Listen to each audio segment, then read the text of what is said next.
to episode 27 of the Co-Op Syndicate. I'm your co-host, Michael C. Moore. And I'm your other co-host, Jordan G. Marcos. And today, back with us again on the panel is Sergio Sotolongo. What's good, everybody? Welcome back, buddy. Welcome Thank you back. for having me. I'm excited. I'm glad we were able to finally start after like waiting 2 hours. Yeah, Hey, worth the wait. Okay, Worth the wait. Indeed. worth the wait. I'm not gonna start. I'm not gonna advertise ourselves on Twitter anymore because we're just too late all the time. But anyways, today we're gonna start with E3 predictions. Hell yes. We had planned the best time of the year. We had planned a Bloodborne Let's Play, but we're just gonna put that off till later because unfortunately we wasted too much time on the prep time. And let's just get to the meat and bones of tonight's dinner, right? The big thing. And we actually started the conversation a little bit before because we were waiting on the podcast to start. So I'm gonna let Sergio go ahead and take it for a minute while I go ahead and blast us through social media. But we were talking about Sony. So what did you want to say about Sony? You were saying that you don't think that they're gonna have a show and all that stuff. No, well, I mean, they haven't announced anything, right? So they're the only major game manufacturer that hasn't actually announced anything. I'm trying to frame myself here, but they're the only one that haven't announced any sort of event, right? So my guess is that if they're going to do some sort of, I imagine they will have some kind of response, like you were saying, but it's probably going to be a while, right? I don't see it happening in June, and maybe it's July, maybe it's not. But realistically, I wouldn't be surprised if we didn't see Sony say anything until maybe August, maybe even September. Okay. I mean, I do agree with that. There are some rumors that are saying like late June as a response. Personally, I think they're just like, it's what I was telling you, right? I think that Sony is trying to do right by gamers by like showing us what's actually going to happen and not just giving us like pre-rendered things like 2 years before in terms of gameplay. Like we did the episode 2 weeks ago or like a week and a half ago where we were saying how like E3 presentations normally get downgraded from their intent, like what was intended in the showcase. And Michael is normally upset at that because he feels like it's just blatant lying, like you're just presenting something that's not final product. Personally, I don't take too much offense to it from Sony's side as I do from like Ubisoft and other companies that legitimately just straight up, especially Cyberpunk, not to bring it up again, beating the old dead horse, but like the whole fact of like giving us something that's not in the final product, right? No one wants to feel like that.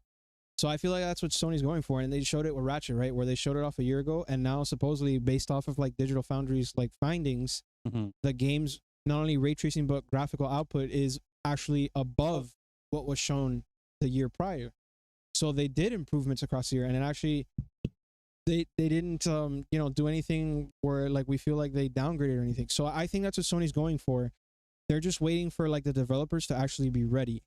Personally, there's a lot going on for them. I mean, they supposedly have 25 titles. The creators of Days Gone, Sony Bend, supposedly working on a new supposed FPS title. I know we're not going to hear from Sucker Punch nor Naughty Dog because they just released their product last year. So normally they take a year break. But there's a lot going on there, man. I think they'll have something, maybe not early June, but I'd say late June. I know you say July, maybe August, but I just feel like if it was late June, they would have said something by now. We're kind of already in the month. Whatever. They could announce 3 days before it happens. That's what they normally do. So anything's possible. Right. It's just speculation at this point, but. So how do you want to divvy up how we're doing the predictions here then? Well, we could just go topic by topic. I think we should just talk. I was letting you guys go at the Sony part because I know that you guys are like the Sony, like the Sony sellers, What are you gonna pick then?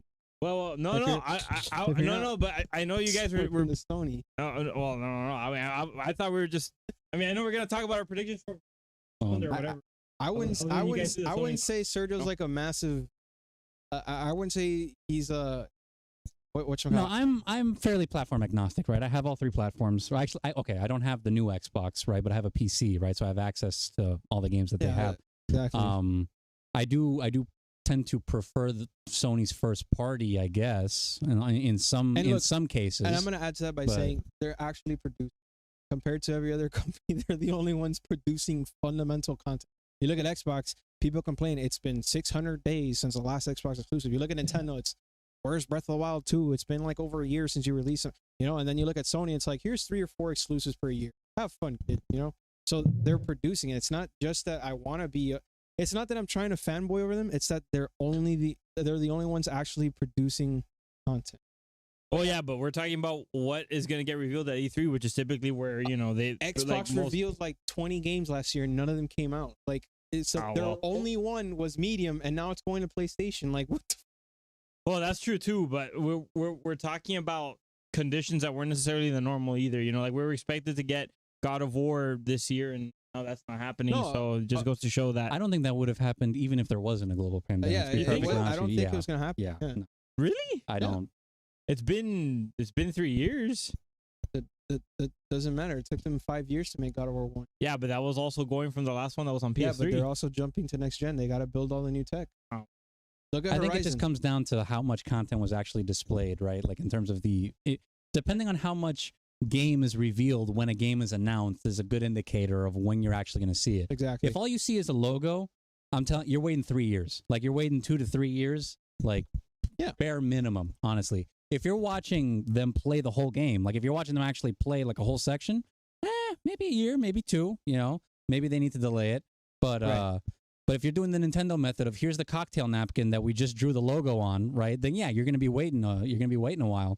So, right. But then how did God of War get announced? It was, one logo, and that's it. So I never expected that game to come out this year. Yeah, I always knew that was a target. It was always hopeful dreaming and stuff, but honestly, I prefer the delay, especially if there was a lot. I was actually looking just before we get into the predictions. I was actually looking at a video of like Corey Barlog explaining like the creation process of like the game, like how they had to change a bunch of things to get the frame rate to work and actually get the continuous stream with no loading to just work.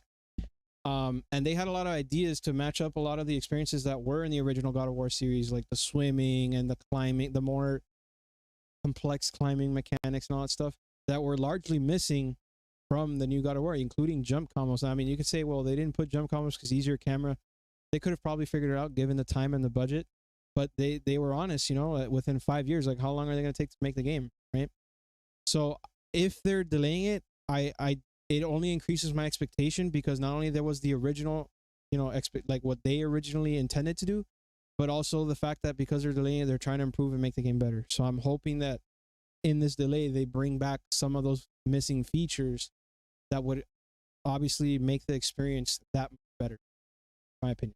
But that's just that. Going back to the Sony thing, I mean, look, there's like they've said there's over 25 titles. Final Fantasy has largely become almost an exclusive IP to Sony at this point with the amount of money they're spending at Square Enix to get the titles and stuff.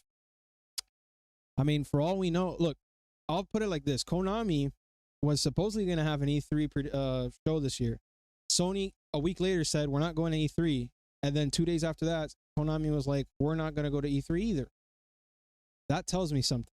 There must be something going on in the back, even if it's minuscule. Whether it's like they're lending the IP or they're doing like a remake or whatever. I don't know. I don't know if that's like one means the other, Yeah. I mean, I don't know. It's just kind of weird to me that all this company like has missed E3 forever. They finally decide to come out, go back to E3 for the first time in years. Sony says no, and all of a sudden they just, oh no, we're not going. No excuses, no nothing. It's just we're not going. Well, I guess there's a little bit of conflation you're making with the fact that Sony decided to back out and then suddenly Konami did too. But just the fact that you also brought up that they've been pretty much largely absent from E3 for a while now, it could just be them just deciding to, stay the course, I guess. Like, it would be weird to make the decision to go and then come back, or rather, like to say, okay, we're gonna have a show. Because did they ever make an official announcement? We're gonna be at E3. Yeah, and then they rescinded it. Yeah, and then they rescinded it. They made an official announcement. That's different then. Yeah, and the thing is, it's like I wouldn't have said anything otherwise because we've had cancellations to E3 before, like many times. But in this case, there has been so many rumors of Silent Hill on PlayStation, Metal Gear Remake, Castlevania something PlayStation. I know, of course, it's always coming from that one person that everyone hates, Catharsis T, because like literally her rumors never happened. And she's been having this rumor of Silent Hill for like 2 or 3 years now. Problem this and everything gets pushed back and nothing's ever stays the course in terms of schedule. But it just felt weird to me that they formally announced we're gonna be there, and not only just we're gonna be at E3, it's we're gonna have our own Konami show like they used to at E3, and then just all of a sudden, we're pulling out right after Sony says they're not. That just kind of seems weird to me, I don't know, maybe. Look, man, I would love a Bloodborne style Castlevania game, and a new, Bloodborne. a Blue Point Metal Gear remake, and all that stuff. Yo, Silent Hill, I would love it, but no joke. The cane sword weapon that turns into a whip from Bloodborne. Now you mention it, I do see how you made that distinction. Where it would be interesting to see a Bloodborne Castlevania.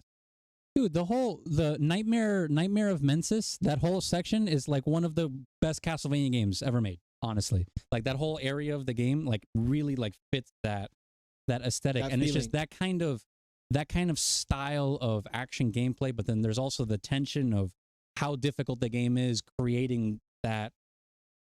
Oh man, it would be great. It would be such a great idea if a studio that understood that type of game would make that. But of course, wishful thinking. Personally, for me, and I know you're starting to get jumpy, so you might have something to say, but I'll just say it real quick.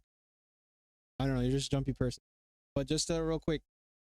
For me, I think that Sony was going to happen. Well, yeah, but I have an actual medical reason why.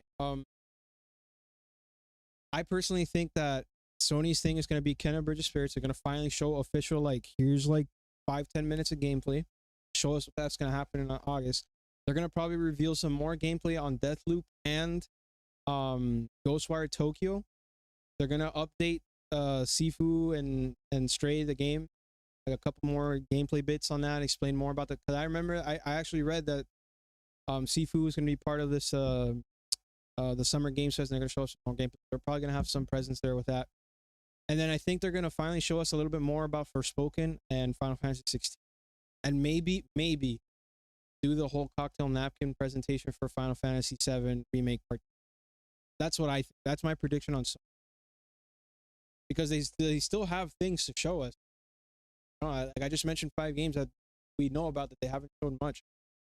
So I know they have to have something coming where we're gonna get, and maybe even Lost Soul aside, right? That forever announced Sony exclusive. Well, it's not really Sony exclusive, but the guy from the China project that got funded by Sony, he was like by himself, and he got funded with a whole team to finish a game. Maybe they'll finally show off like, oh look, we're gonna release the game.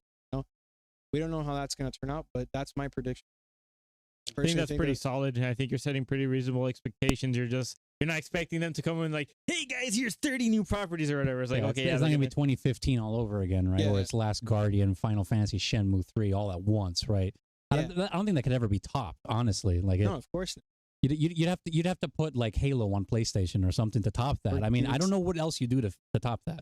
Look, the only thing they could top it with is Silent Hill, Metal Gear remake, like from Blue Point, and Castlevania Bloodborne, and Bloodborne remake. That's the only way they could top it. But personally, seeing how it goes, the most surprising thing I could expect, since Sony's taking a more reasonable approach to presentations, trying to be more like, this is what we actually have, and being honest about what they have. The most I see to be like the rarest thing to show up at Sony's thing would be a God of War demo, like they did with the 2018 E3 demo, where they'll give you like a little presentation as to what the game's about. I think that's going to happen with Ragnarok. They're just going to show us, look, here's like a 10, 15 minute snippet. This is what you're going to have, next year. And pretty much it. So I think it's a fair thing.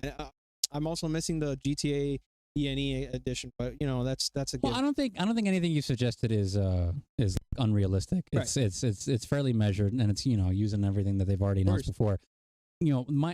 I don't really have any predictions for Sony, because like I said, they didn't announce that they were going to do a show, so I wasn't really going to think about what they might be doing. Right. But it kind of reminds me of something Jaffe said on one of his shows recently, where he was talking about how, or maybe it was a clip or something, but I was listening to him talk about how the gamers that like the sort of big budget AAA single player story driven kind of stuff, that they're kind of getting pushed to the margins, right? That was the phrasing that he used. And like, hearing you describe the stuff that could be at Sony's show and thinking about Sony's last shows, and it's like, they don't really have a whole lot of software that I'm terribly excited about, right? Like Kena, right? Kena's a great example. I don't really care, right? Like, it's just not really a game that speaks to me. And the same thing with the Sifu game. And what's the one? Is Sifu the one that looks like Old Boy, where it's like it was like the it looks like John Wick, where they were fighting in a hallway? Yeah, like okay, John Wick. That is Sifu.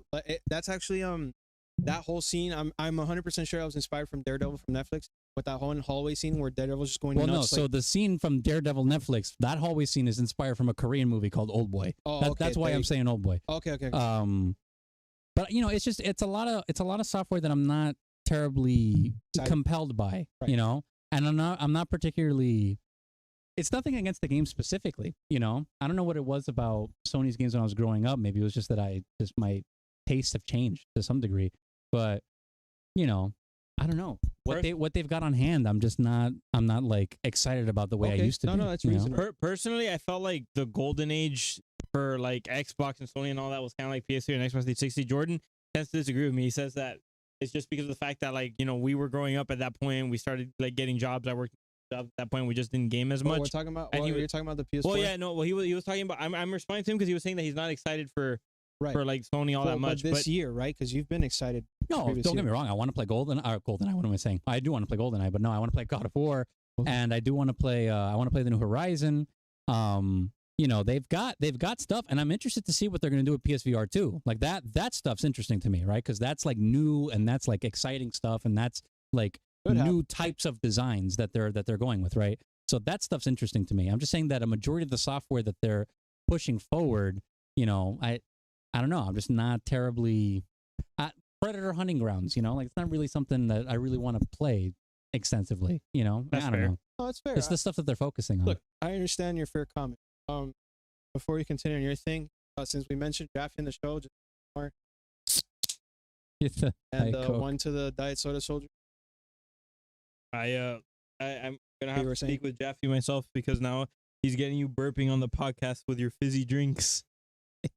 I have to have a word. But anyway, I was holding it in last episode. Huh? I was holding it in well. You were holding it well. You never know. You might have a slip up. But no, enjoy your soda. I was just thinking. I'm pretty much thinking the same thing. Like I don't know, because of the fact that production's been halted so much and there hasn't been that many announcements. I know you guys are focusing on Sony right now, but I'm just thinking like the whole and like the general scope. Like I'm gonna need to see like tons of new announcements for me to really get hyped up, because otherwise, if it's just stuff that's already been promised and then delayed and we're gonna be shown a little bit more, I'm like, I wouldn't feel that excited. Like obviously, there's some games that I'm gonna really care about, like God of War Ragnarok being one of them. But if we get shown more of Stray, I mean, Stray looks kind of cool. But don't get me wrong, I'm not gonna be here like, fuck yeah, bro! Look at that cat. That game, fucking cat. When they revealed that game was largely in pre-production. Like they showed like the outer workings and like. Well, yeah, I remember seeing like the polygons and like the black and white. They're still designing a lot of the level of that, so I don't expect that to come out this year. But I like the fact that they're showcasing a support for indie with some like it looks AAA. You know what I'm saying? So that's kind of like. I agree with you, but like I don't know. I'm like it's nice to see progress and stuff, and we get to support these games and see what's going on and all that. So don't get me wrong, that I understand, but I just when I think E3. I tend to think of it like how I did when I was a kid, where I wanted to be a hype fest, you know? Like, what was the last time you saw me, like, almost rip apart the room, like when Smash announced Sephiroth? You know, that's what I want. That's the feeling I want from my announcements. I want to see stuff that gets me. That is like half the fun, dude. It's just the hype level of it. I totally agree, but my argument with Michael and the reason why I mentioned the things I mentioned and the reason why I'm hyped compared to you guys is because. If you remember, like, just recall PS4 when it first started. What was the hype? Resogun and Contra. And maybe Infamous Second Sons 4 months later. I'm talking about indie games. When the PS4 released. PS4. So, and then after that, all you had was Destiny at the end of the year, and you didn't really get anything next-gen-y until 2015. But we start the PS5 with Spider-Man Miles Morales, Demon Souls remake, freaking Ratchet and Clank, and all this stuff is coming out within the first 6 months. Well, yeah, but that was the Sony, like the PS5 conference. I got hyped for all those titles that you brought up too. Right. But I'm just saying, like, to have those games be delayed and then an E3 just only really bring up stuff that was already announced or that we got to see a little bit about I wouldn't be as excited compared to, like, let's say, I don't know, if we got like Breath of the Wild 2 shown, a new Metroid game. I understand you guys' point. Another Uncharted, maybe. The argument I'm trying to make is that I'm not trying to say that Sony just because you guys should support. I'm saying I'm choosing to be excited about Sony staying over other conferences because they're showing me tangible proof of what's actually coming. Yeah, like I could be as excited as anyone for Xbox's conference because wow, they're finally gonna make games. Well, to bounce off your point, I really also just hate presentations when it's fucking titles. And you showed me the Dragon Quest thing, and I was just like, oh yeah, I'm sorry, you saw the Dragon Quest Sonic Rangers crap, like both streams, right? No, I didn't watch any of it. Okay, well, we didn't watch I don't it. follow either of those franchises. Well, I guess Sonic to some degree, but no. Me and Jordan like watching like all the announcements stuff. We skipped to the most important announcements, those streams, but basically, Dragon Quest 2 was just, Dragon Quest 12 was just like a trailer where it's just the 12 is filling in like the XII, and then it's just something about like, oh, darkness is taking over the world. Yeah, and then it was like a fire / explosion thing, and then Dragon Quest. So I was you like, like Sonic Colors though, right? I think you mentioned to me that you've liked. Yeah, that one was all right. I played a little bit of that on Wii. Okay, well they're remaking it for PS4 and all that stuff. Yeah, there's like an HD remaster or something. And all that stuff. Sonic Colors Ultimate. And then what they did was they showed off a trailer of the new Sonic game where it's just Sonic is just running, and then all of a sudden he just gets boost powers, but his boost powers have digital effects, and then he just runs in a circle from an overlooking like a forest, and he just runs in a circle, makes an imprint, and it's just that's a trailer. And then everyone's like doing the Metal Gear Solid 5 Phantom Pain thing where they're filling in the symbol, and it's like it's Sonic Rangers. It's even though it's not like no one's announced it officially, but that was a trailer, and we were just like I guess what's the value of those trailers is just that at least you're informed that now that's coming, so you could kind of be like, oh, okay, that's pretty neat, I guess. But also when you don't have like something substantial to show, like gameplay and all that, that typically is almost like an empty promise, basically. Like how many times have we been shown even sometimes a minor amount of gameplay and then things happen? Like, I mean, obviously this is just its own separate case it's already been like over 10 years, but I'm just thinking about me being the Star Wars fanboy that I am. Like LucasArts games was just the biggest fucking failure of all time. Well, they made pretty great games in their time, but I just hate all the things that they would announce and then subsequently cancel, even like after showing gameplay and stuff. So that's just the only thing that I really hate about those stupid title card announcements, is that it's basically like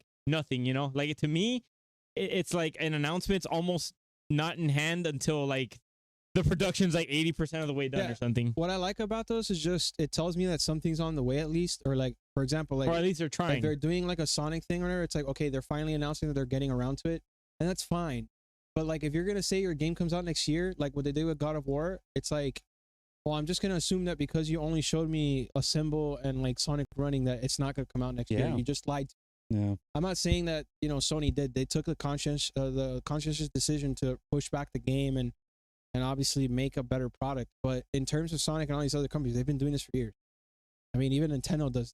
Nintendo's the king of this. It's like everything. Metroid Prime 4. Hello.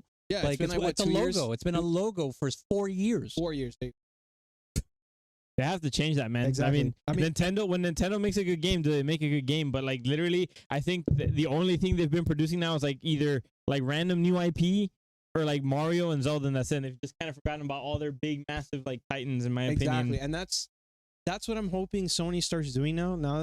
And that's why I want to support these games like Kenna and of course Ratchet, because I want to tell them, yes, we want these games. I want you to make a Sly Cooper. I don't care if it's a AA budget project, just a decent one, you know, like just to remember, like remind me of my childhood and making it to the same capacity and quality of like the original Sly Cooper. The same thing with Jack and Daxter. And one thing I was going to tell you, because I remember last time you were saying you weren't particularly interested for Ratchet and Clank. At least they're still producing the franchise. You know, that's the biggest thing for me. It's like, despite the fact that they may not have been a part of our childhood, like I only got into Ratchet and Clank deeply recently, but I'm like, wow, dude, I wish I had this in my childhood, because this would have been the third one. This is like that third little brother that no one talks about, but like when you get to meet him, he's just as cool as his older brothers. You know, he may not have been as popular as Jack and Daxter or Sly Cooper, but he's clearly popular enough to still be making games for, right? And that's the ultimate thing, right? Is that he and Ratchet and Clank ended up being the biggest franchise out of all of them, right? Because that's the only one that survived 3 generations. Exactly. Jack and Daxter didn't even make it past PS2. Exactly. Well, I mean, they had that PSP game, but it never made it to PS3. At least Sly Cooper made it to PS3 and at Vita. least they re-released the Jack and Daxter, like, you know, the whole collection on PS4. But they did a whole physical run though, so at least there was some form of like connection there. But and to add what you said, I guess the PSP one was just Daxter. It didn't have Jack. No, they had Jack and Daxter. Lost Frontier. We don't talk about that one. We don't talk about that one. Okay. I never played it, and I just know in the community that we don't talk about that. Okay, that's fair. That's fair. That's fair. Well, and then there's that unofficial Jack 4 where like all of a sudden Daxter looks like a realistic Moor and then they just like snipped it in the book. We also don't talk about that. But anyways, the point is, you know, these are franchises that Sony has they could capitalize on if they do the same effort that they did for Ratchet and Clank. The franchise has the backing from the fans, but if you present it the way that Ratchet and Clank has been reimagined and presented to the world, it'll live on the same two legs it had before. That's all I'm asking. I think that's pretty fair. Since we're doing predictions in general, like I don't know, like would it be okay with you guys if I sound off a list or maybe even a wish list and you guys just want to bounce off of that? Sure. I'm having a hard time just even imagining what could be announced. Like I think Sony, sadly, I think Jordan probably had the best and most sound expectations but the thing is Sony as well. I'm choosing to understand that Sony's being more realistic about their presentation. We saw Ratchet and Clank, and we didn't get a downgrade. We got an improvement upon what they originally showed. That's true. You know, so that's it goes off of our complaint from 2 weeks ago. Right? Well, do you have a wish list from Sony? I know you guys are saying obviously Sly. Look, okay, if you want to do the wish list, you go first because you mentioned the topic of wish list, and then we'll put in ours after. Okay, sure. Okay. So, all right. I honestly think that I'm probably gonna have to temper my expectations like how you're saying. Well, no, I'm gonna go nuts now, but I'm just saying it's a wish list. I'm giving you the point that you're probably gonna be right on whatever's gonna get presented because I just can't imagine with the state of how things have been that it's gonna be like Christmas that we're gonna get all these great things. But if I'm thinking of some titles that I wished were announced during E3, I have no idea who's gonna go. By the way, so if someone's not gonna go, you guys just let me know.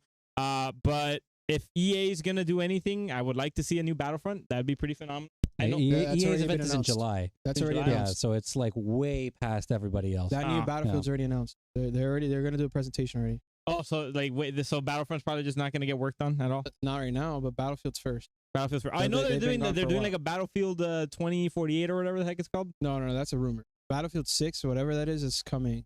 Oh, okay, so that's a rumor. Sure. Well, I'd be happy to see that presentation, but more importantly, I'd like to see Battlefront, please.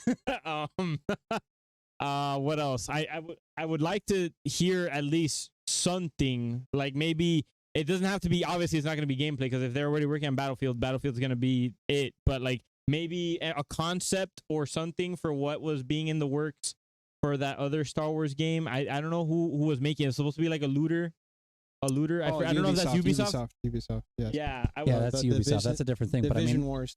Again, that's another one where it's like they showed it off with a picture, right? So I mean, how much work has actually been done on that? You know? Wait, so a picture was actually shown? No, the logo. That's all I'm saying. It was massive entertainment and Star Wars. The reason why is because I think that what they're gonna release this year at the Ubisoft Forward or whatever it is, it's gonna be the Avatar MMO that they were working. Because they're technically oh my god, that's right. They're still working on that. They're working on Avatar. Wait, which Avatar? Like the Last Airbender, or Avatar like the blue space tigers? Like blue space. Yeah. I mean, and that's also being developed by the Division people. Yeah, dude, you're not playing Star Wars till you're 30. Are you kidding me? Knowing how they work. No, and on top of that, supposedly there's like a section of the team that's also working on a free-to-play survival Division plus a Division update. Like, nah, dude, you're not. Okay, look, that movie was phenomenal. But honesty, like George Lucas will make another Star Wars before that game comes out. I'm telling you that right now. Look, I'll give you guys this. Ubisoft has like over 20 studios, and they're all capped at like 500 plus employees. So I'm sure they'll split they'll divide the work however they want to. But regarding you getting that game, forget it. You're not gonna. This is my wish list. You'll get a cinematic. Yeah, at least give me something. I want something CGI. I don't give a fuck. Give me some hope. I want Star Wars. So let me hear some Battlefront in there. Let me hear some whatever the fuck the looter thingy is. Mm-hmm. If any announcements for all those Star Wars games that were announced or licensed or whatever could come out, great. The more the better. I know that there was that indie one that was rumored. Wasn't there something about indie? Like I heard something that Indiana Jones was getting. Oh, I thought you meant like an independent developer making Star Wars. It's from Indiana Jones is Games, and that's over at Xbox. That's over at Xbox. No, okay, well, it's specifically, it's not going through Microsoft, it's going through Bethesda, so it's like their own like outsourced like. Well, yeah, it's true. I actually don't know. I don't know if that deal was done before the thing was finalized. So I don't know if that's coming to PS5 or. Now, the only thing with the Indiana Jones thing is that if it's Bethesda doing it, I think Skyrim. I've heard rumors about the next Elder Scrolls or whatever. Yeah, but that's already not being in the works. That's not coming for no. They already announced it. There is no rumors. They announced. They announced it with another title card image. Well, actually, that's not true. They had a sweeping shot of like grass, and then it said The Elder Scrolls 6, and we'll see you in 60 years. Yeah, because that's fair. all they that's all they have. Look, They're still I sitting better on not get a Starfield. Skyrim next gen re-release, dude. If they're gonna do that, I'm gonna show up to their studios. I'm gonna have a sandal it's in hand. I'm gonna be gonna the start Skyrim. smacking. Of No, course. no, stop. People Stop. keep buying it.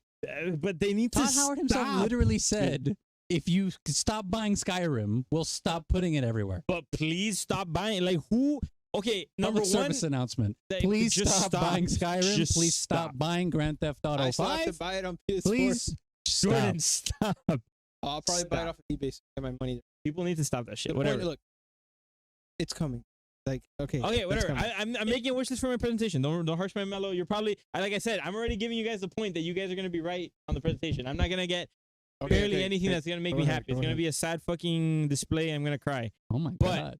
If I want Mike. something to happen, I want all my Star Wars. I want all my Star Wars, as much Star Wars as possible. Hopefully I hear something about that Indiana Jones, even though I know Elder Scrolls is probably gonna come out in 20 years. Then the Indiana Jones thing is either gonna get canceled or it's gonna come out in 40 years. What else? Obviously for Nintendo, I want my Breath of the Wild 2. I want my Ocarina of Time remaster, not no fucking 3DS port. Remaster. Fucking Unreal Engine or some shit. I want a Metroid game. I want a Kirby game. All right. For Xbox, I mean, I better see that Halo Infinite doesn't look like dog shit anymore Oh, it looks a lot better. from the last Well, presentation. actually, they that I'm did. was sure they're really working on that. I think yeah. that was just a PC version. Of course it was. Probably. No, the one they showed at E3 2019 was the PC version. It was running on PC. Of course it was. Well, hey, look, I'm glad that they did the whole the Fidelity FX update. Now it's supposedly gonna 4x their graphics and performance or whatever. So you know, We'll see yeah. about that. Xbox is at least they've been promising this super powerful console. So I expect them to overpower PlayStation before Well, the the end of next hardware, year. the hardware is more powerful. I mean, there's no Well, question about that. It's just how they're using it, right? Yeah. Yeah. Exactly. I know I heard rumors and ramblings about something going on with Fable, possibly. Although I know that the original creator Playground of that Games is did making not- that right now. Oh, Fable. The people that make Forza Horizon are making that right now. Do you think? Yeah, but do you guys think they're gonna show No. the updates or whatever? I do think we'll see a trailer. I actually do think we'll see something. Maybe a cinematic Xbox trailer. need to give us something, bro. Like I they would- can't just be like Halo in that state. I would see a cinematic trailer. I'll give you my Gameplay, I predictions, don't think but so. I'll give you my prediction of what's gonna show, but no, that's not. Okay. Well, I'm still on the wish list. I'm still on the wish list. So finish. fucking Fable. Give me something good with Fable. What else? Xbox. I'm thinking Xbox titles. Didn't okay? You guys correct me here as well. Didn't we supposedly hear something about work? Even about what's it called? Knights of the Old Republic. Yeah, there's Well, that's not Microsoft. Aspire. Well, no, he's going across. I'm Oh, just, okay. I'm just You're literally, just- oh. I'm like shotgunning it. Yeah. I just want to hear something about. So Aspire Entertainment, which is one of the support companies for KOTOR 2, been charged from Disney with the task of remaking or remastering. I don't know if remastering or remaking the first game with all the new Star Wars. That. So like With all the new lore, so I we're, don't- so like- we're gonna get the Rock. We're gonna get the Rock in this game. I don't know if we're gonna get the Rock, but the point is like they're Ugh. trying to rewrite it so it Fuck. fits their new EU. Or Oh man, I was about to be like, I really want to hear something about the remaster, but the fact that you told me that they're gonna just swap it out for the new canon. No. It's like they're gonna remake the game, but they're just gonna add some changes to the narrative that fits in. You know, the Mandalorian, for example. Fit Okay, in well, some of yeah, the lore. that would be pretty sweet. I just don't want it to like. The whole point of KOTOR was that it was 1,000 years in the past, which means that it's so far in the past Removed, that yeah, so nothing far. that happens there should be relevant to what's happening in the main story. But funnily enough, though, there were some things I noticed that there was quite a few things actually in the Mandalorian that were pretty much just like straight Ripped right out of from right out of the Knights of the Republic. Like I was watching at this point, you guys should have already. Well, have you seen the Mandalorian? I don't want to spoil anything. course. Okay, I don't care. okay. So Just, if you you know, guys spoilers for haven't people. seen the Mandalorian yet, like spoilers, click off for a little bit and then come back. Like the beginning of season 2 where they did the whole crate dragon thing and all that, that was straight. That was like a whole arc straight from Knights of the Republic on the when you do Tatooine. That was basically what your mission was, which was you go make peace with the Sand People, the Tusken Raiders. And the only thing that was slightly different thing is that instead of talking to whoever those random ass people were, it was like a mining company. Mhm. Then they kind of hired you to try to do negotiations. And then basically everyone just wants to get rid of the crate dragon, and you know, basically the same shit. You set up a trap, kill the crate dragon, so similar. And there's was other instances of that, but I would be excited to see. The point is, I would be excited to see a Knights of the Old Republic, or hear the announcement, or see something that's happening with that. I guess it just kind of. I mean, if they do rewrite it or whatever, I hope that's in a good way. And honestly, I would be all for that. I'm trying to think about anything else. Wish list. Honestly, a Sly would be fantastic, because you guys know when we did the top 20 franchises we wish to be brought back. Jack were one of the franchises. Yeah, I like those old like platformers and stuff like that. Support them, dude. In the same way you told me, in the same way, both of you, in the same way that you guys tell me like to support horror games and buy Resident Evil 8 if we want games like Silent Hill. I'm telling you guys the same thing. Buy Ratchet to support Sly Cooper and Jack and Axel coming back. I do. I just didn't even know that they even had more Ratchet and Clank like after the PS2 era, dude. I had no idea. I almost feel like they didn't advertise it or something, or it must have just been. Why is he gonna buy a PS5 game? He doesn't even have a PS5. That doesn't make any sense. No, I'm just, Kenna Bridge of Spirits. I need to support. Oh, Kenna, fine, sure. There, that makes sense. Yeah, that's what I'm trying to say. And the indie companies that do games like there are. Honestly, I need to game more on Steam. It may not be in the same vein of Ratchet and Clank and Sly Cooper and all that stuff, but it is a furry, cartoony game. You go nuts, And it was one great way that you could get us to buy all these games if you support us on our Patreon. No, I'm just playing. Shut up, dude. Shut the. Anyways, I don't know, but look. I'll tell you this. Look, to go on the Star Wars thing, because I want to voice my opinion on this. The whole Disney EU rewriting thing is a mess to me, because now with them remastering or re-releasing Jedi Knight, Jedi Outcast, and Jedi Knight, Jedi Academy, I'm so lost, because they wrote all those things out, but now Kyle Katarn is part of the story. Right. But Kyle Katarn's story starts with him doing the Rogue One story, which is him grabbing the plans to the Death Star and handing it off to oh my god, I forget the name. Mon Mothma? Yeah. He passes it off to Mon Mothma. That's the first mission of the first Dark Forces game. So, but that doesn't make sense to me, because in the new lore, the entire story is freaking Rogue One, where they go on this adventure and they end up, spoilers, they end up fighting against like the Sith at the last minute to try and grab the plans. That's our. So like, what is it? Which is the real lore? Well, is it this is the result. This is the result of what happens when you get a company handling a franchise that they don't care about. Well, they care about the money that makes them, but they don't actually respect. They're just trying to rewrite it. They don't understand the value of what they've been handed. Now, granted, they haven't brought back the entirety of Kyle Katarn's journey, and at the same time, there's also the fact that even in the game, like from Dark Forces to Jedi Academy, I'm pretty sure there was a bunch of retconning that happened there, anyways, where they felt that it wasn't necessary. But in theory, if you write in Kyle Katarn, you're just creating a paradox in your own EU. You could rewrite him and then just like, I guess they'd have to rewrite the origins of his story. Retcon several of the things that he did to just fit him in. But that's besides the point. That's just me being upset because I played the new games before Disney bought. I know this is probably not going to happen because Capcom's in the throes of possibly getting sued for $12 million. No, Capcom's got a show on Monday. Well, yeah, but I'm saying with the hit that they might be taking sometime soon, I'm sure that either a bunch of titles are going to be canceled or it's just going to be like Resident Evil, Street Fighter. I've recently rediscovered my love for an old franchise that they had that died like 20 years ago, which was Maximo. It's probably not going to happen. Give me another Maximo. I think it's a spin-off of the Ghosts and Goblins series.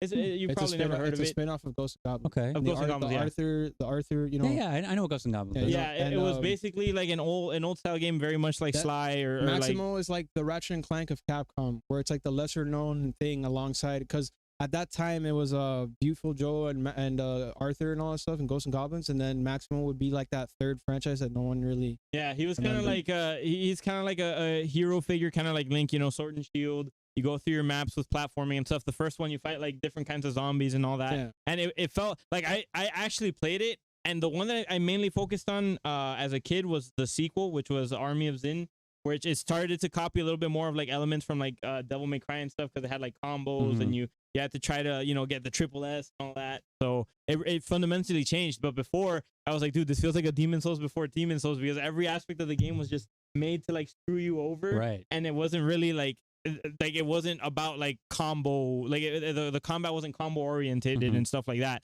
So that aspect was really neat about it. I'm like, man, Capcom, I was just thinking about that. I was like, Capcom used to have really a lot more unique stuff back in the day, and I feel like that's mostly all they do is just. If Capcom was smart, they would be making a new Dino Crisis game. That would be fantastic. Somebody who brought it up. He literally talked about that, like, I forget when. I forgot what he was like. Dinosaurs need to be brought back. Pulling a lot of the things he's pulling off. If you go back, there's a top 20 franchises that we believe need to come back, and all these games he's bringing up, and I'm bringing up, are all there. Yeah, they're all in that video because there's games that he's mentioned that I missed out on, and games that I mentioned that he's missed. And honestly, all these games were great, and they weren't given the opportunity to rise up to the thing. Now, in Sony's case, you know, they really just wanted to let their companies do whatever they thought was best, and it worked for them, obviously, because every game that's come out since has been a freaking masterpiece. But companies like Capcom, where they're just kind of like, we're just gonna focus on Resident Evil or Street Fighter, or Xbox forgetting their existence, you know, and just being like Halo, you know. It makes me depressed. I don't like that. That's why I'm making such a vast wish list. I just want all the shit from the past to come back and for new stuff too. But I think you guys are pretty much, you know, hitting the nail on the head. Like, you guys are getting everything. Is that everything you had to say, or? I think there was one more. Well, why you think on it? Oh, it was the fact that Mass Effect got the remaster or whatever. Maybe hopefully a good Mass Effect could be announced or something like that. They already announced the next Mass Effect. If it's gonna be good or not, we don't know. I would personally prefer an update to Andromeda. I would personally prefer an update to Andromeda and have them fix that game so I can officially enjoy all 4 games. Fair enough. You know, they should update Andromeda. I don't think it's worth letting it die because it's not a bad game. It just needs that final tuning that gives it that edge. I mean, you can't fix narrative problems or whatever other problems they have, but graphically and gameplay wise, if you just fix that, people are gonna enjoy it. Oh, you know what? Spider-Man 2. Give me gameplay. This guy like, I'm trying. I'm fucking trying. I'm trying. You're I just want everything. Insomniac. You're just like, hey, you make me some more Spider-Man. Ratchet, Resistance. You know. Yeah, dude. Give me games. You know, Insomniac is releasing games on a 2-year scale. Like, I mean, almost like. It's pretty crazy how consistent they are. They're one project away from being on a 6-month release cadence. In my opinion. How many staff do they have? Like 200? I think they're a little bit above 200, but they're split. Like, they have one that's smaller and focuses on Miles Morales, and then they have their main that focuses on the big chunky stuff. Like Ratchet. Dude. Can studios that make shitty games just dissolve and give their employees to the ones that make good games, please? Like, I want my Spider-Man 2 already. That's something that I've said too. It's like, Naughty Dog has the ability to do this because they tried it with Uncharted and Lost Legacy. But whatever it is, I don't want to hate on them, but I think there's a management problem there. Because there's no freaking way that Insomniac comes in and does what they've been trying to do for the past 20 years. Heck, Insomniac's been doing it forever. You look at Ratchet and Clank, like the series, there are 5 PS3 Ratchet and Clanks alongside 3 Resistance games. That's insane. Yeah. And that's not including the products that they did, like, you know, like the Sunset Overdrive for Xbox and whatever. They are ingenious. Well, I think personally the thing about them is that they have a good idea of how much they can do and how big their game should be. Right. It comes down to impeccable planning, right? Like just understanding their resources, understanding what their strengths are, right? Figuring out what that is over a period of several decades, and then just fine-tuning that to the point where you can say that, yeah, they come out with 5 Ratchet games on the same piece of hardware. They come out with 3 Resistance games, you know, and then to top it off, they work on, you know, Sunset Overdrive to cap it off on some other piece of hardware. Yeah, and that's not including they've got it down. They've got it down. And by the way, it's not that they're releasing 7 or 8 games and like 3 of them are good and the rest are trash. All of them are good. Like all of them are actually fun, well designed. Their worst games are this one-off Fuse game, which is not even a bad game. That was made for Holy Xbox shit! I'm seeing the box right now in my head. Yeah, Fuse right next to Brink. Is one of their worst titles, and it's not even that bad. Then on top of that, you got Resistance 3, which, whatever, it's not even that bad. And then you got they did Resistance. Yeah. Holy shit. Yeah, that was crazy. All 3 of them. I could never beat that game. That shit was hard. Maybe I was just a shitty player on the PS3. But they have their own way of doing FPS. But the point is, they did it. And then on top of that, their worst games are Full Frontal Assault, which is like the side spin-off Ratchet and Clank game, and All for One, which is like a 4-player co-op game. And even then, all those are fun and actually good. I enjoyed Resistance. It was just fucking hard. So I think Insomniac always makes solid games. Now, should maybe Sony step in and be like, here guys, have like 100, like 1,500 extra employees. Sure. So I could have 2 games a year. Oh yeah, that'd be fantastic. Well, they're doing it. I mean, Miles Morales and Ratchet in the same year. Sure, they did just release 2 SKUs in the span of 6 months. That's what I'm trying to say. No, I guess 8 months. If they release something by November or December this year, they are on a 6 months cadence, and as long as each one's a banger, they are the best developers in the Well, the entire next industry. thing they have coming is Spider-Man 2, I'm guessing, right? Well, they have 4 projects. Oh, Was one of them wow. that And one that you showed supposedly- me? Or No, was I that don't know what their canceled? projects are worth. would they be? I mean, I've heard a rumor that Sunset Overdrive's getting ported. Would they be handling that internally? I imagine not. The rumor was created because they trademarked it. Sony trademarked it to gain ownership of it over Xbox. Oh, right. Yeah. But I mean, don't think they'll be remastering. If they do, I mean, bonkers, because I missed out on Sunset Overdrive, It's a fun and game. they want to do a sequel. Yeah. And personally, I think that type of game is a bit more of a PlayStation type of thing, since we're more of the 3PS, and Xbox is more like the serious PvP type of console. Well, that was exactly the kind of game Microsoft needed at that time, Yeah. right? That's something that wasn't like dull gray brown corridor shooter. Like they needed something that had color, they needed something that had personality, and they needed something that was fast paced, right? Because I mean, this is still the era of we were still coming off of the era of cover shooter Gears. Well, what is it? Halo 4 and 5 sort of going in the more esports direction.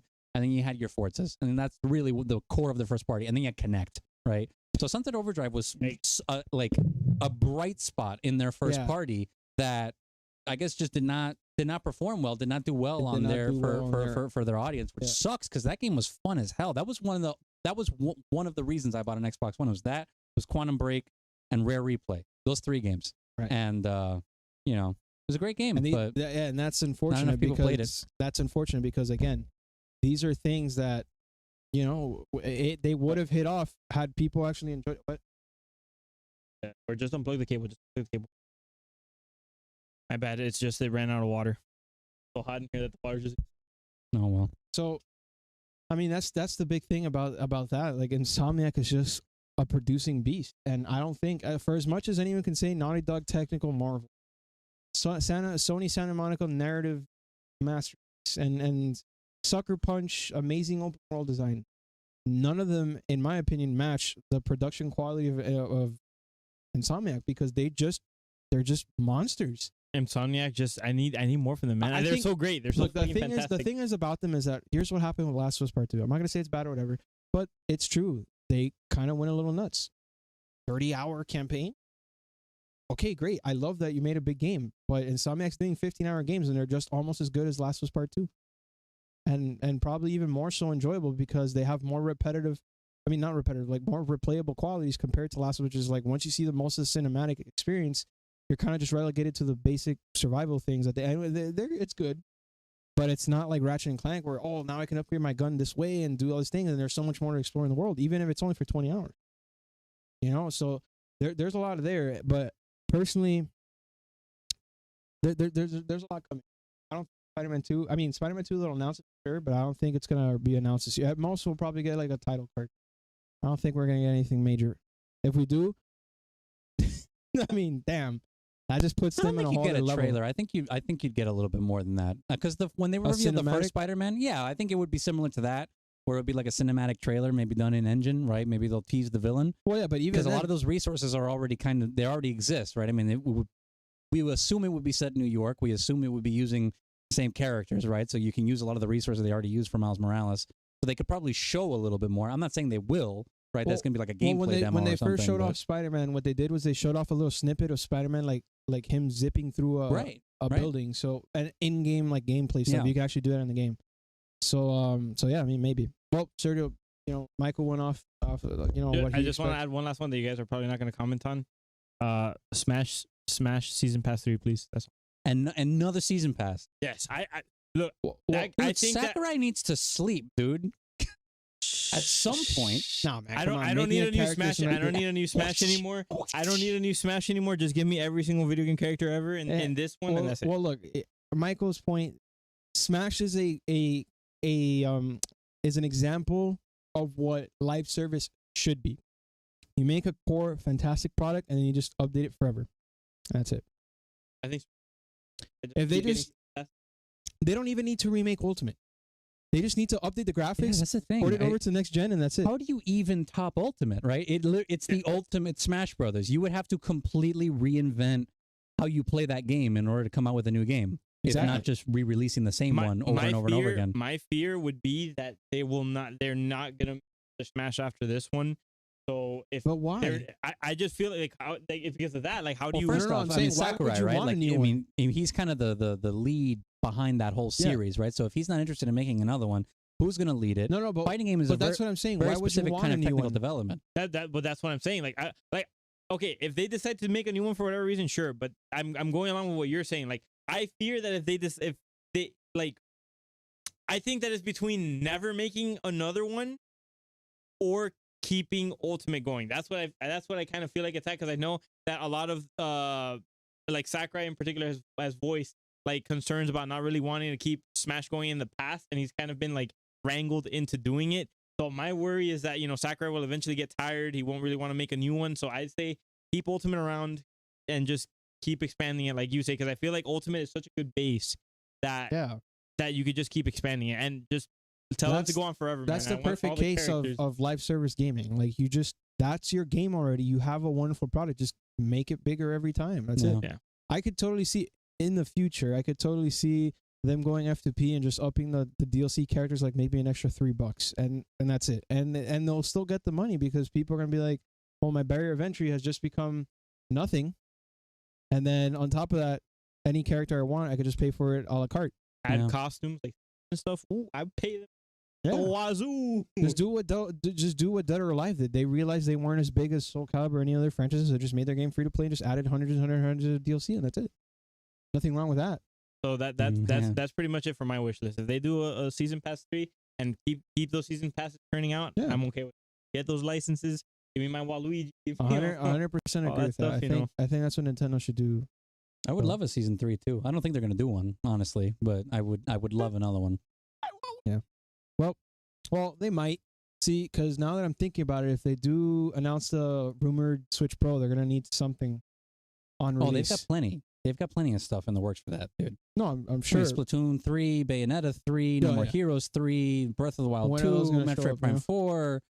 I mean, they've got an entire slate for at least 2 years. Well, No More worth Heroes of games. is probably closer in to the being move because of the fact that they're releasing them on PC and stuff. So they've got to be doing something with that. Sure. No More Heroes on PlayStation, please. All right, so you were saying? Well, since you ended with Nintendo, I guess I'll go into he only said one thing about Nintendo, so no, I know. I'm saying I'll start with my Nintendo stuff. Okay. So my predictions are a little different. I come from a different school when it comes to E3 predictions, right? We were gaming for points when we were doing E3 on our show back then. But so I've got 5 predictions. 4 that I think are actually going to happen. 1 that I think is so crazy it just might happen, but probably won't on all things. So my first prediction is that 2D Metroid is real, and it will launch on the Switch this year. Okay. Reasonable. And I'll tell you why. It's because Metroid Prime 4 is taking so goddamn long that they need something. They need something, and to do something, to get Mercury Steam to do something like Samus Returns again. There's been rumors about it. I want it to be true. The cynic in me wants to say that Metroid will never come back because who cares about Metroid? But I do think it's real. I do think it's real, and I do think we're going to see that this fall.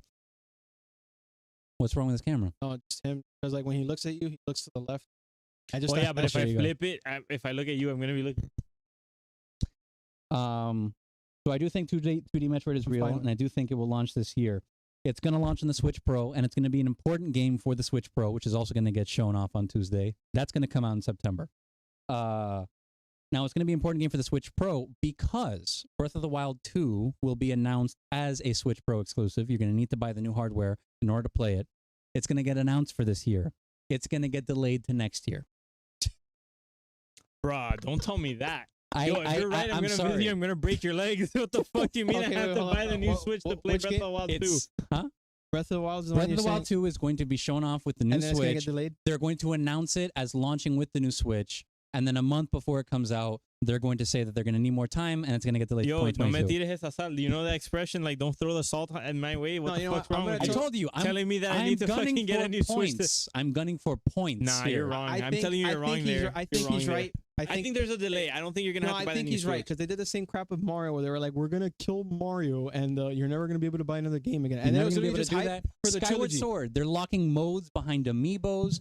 This freaking thing with oh my god, what? I just lost my train of Wait, thought. they're locking modes behind him. What do you mean? Skyward Sword. So the original way you had to play that game was that if you wanted to go from one area back to Skyloft, you had to like summon the bird.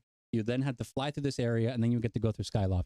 There's like a quick travel feature in Skyward Sword HD now, where you can just go straight from there. You can skip all the loading screens and all that stuff. You have to buy the amiibo in order to unlock that. What the fuck, man? Right. Right. Yo, they're getting a little crazy. Nintendo's So getting a little hype. Xenoblade Chronicles. That's what I'm saying. New 3DS. Xenoblade Chronicles, Minecraft. There were all of these games for 3DS that you had to buy the new 3DS in order to play.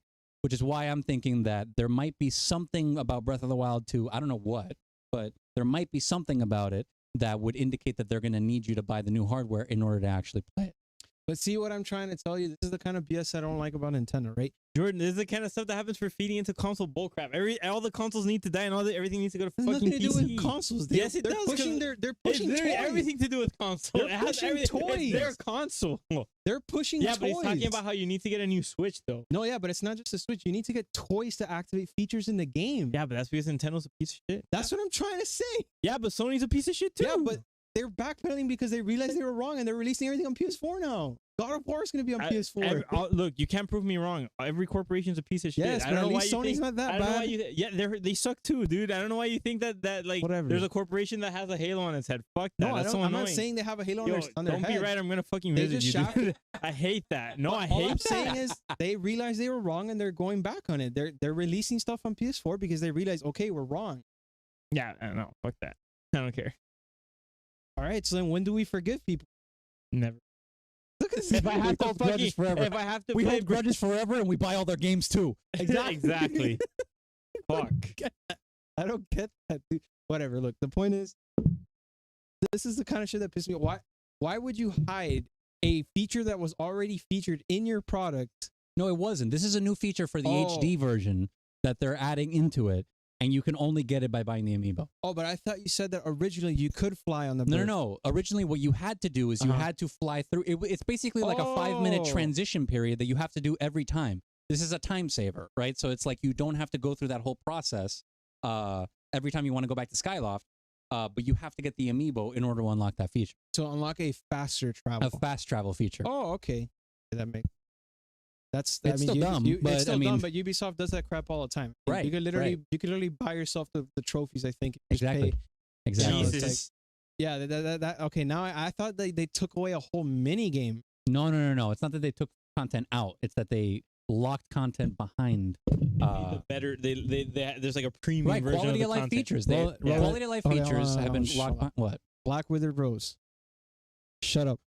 Wow, are you gonna treat a viewer like that, dude? I don't care. Unless they're planning release in grade plus part 2, then it's kind of unforgivable. What's unforgivable about it? Okay, so let's not forget that Final the Fantasy 2. Okay, essentially, hold on, I got remake. you. Final Fantasy Remake Intergrade is coming out with an expansion.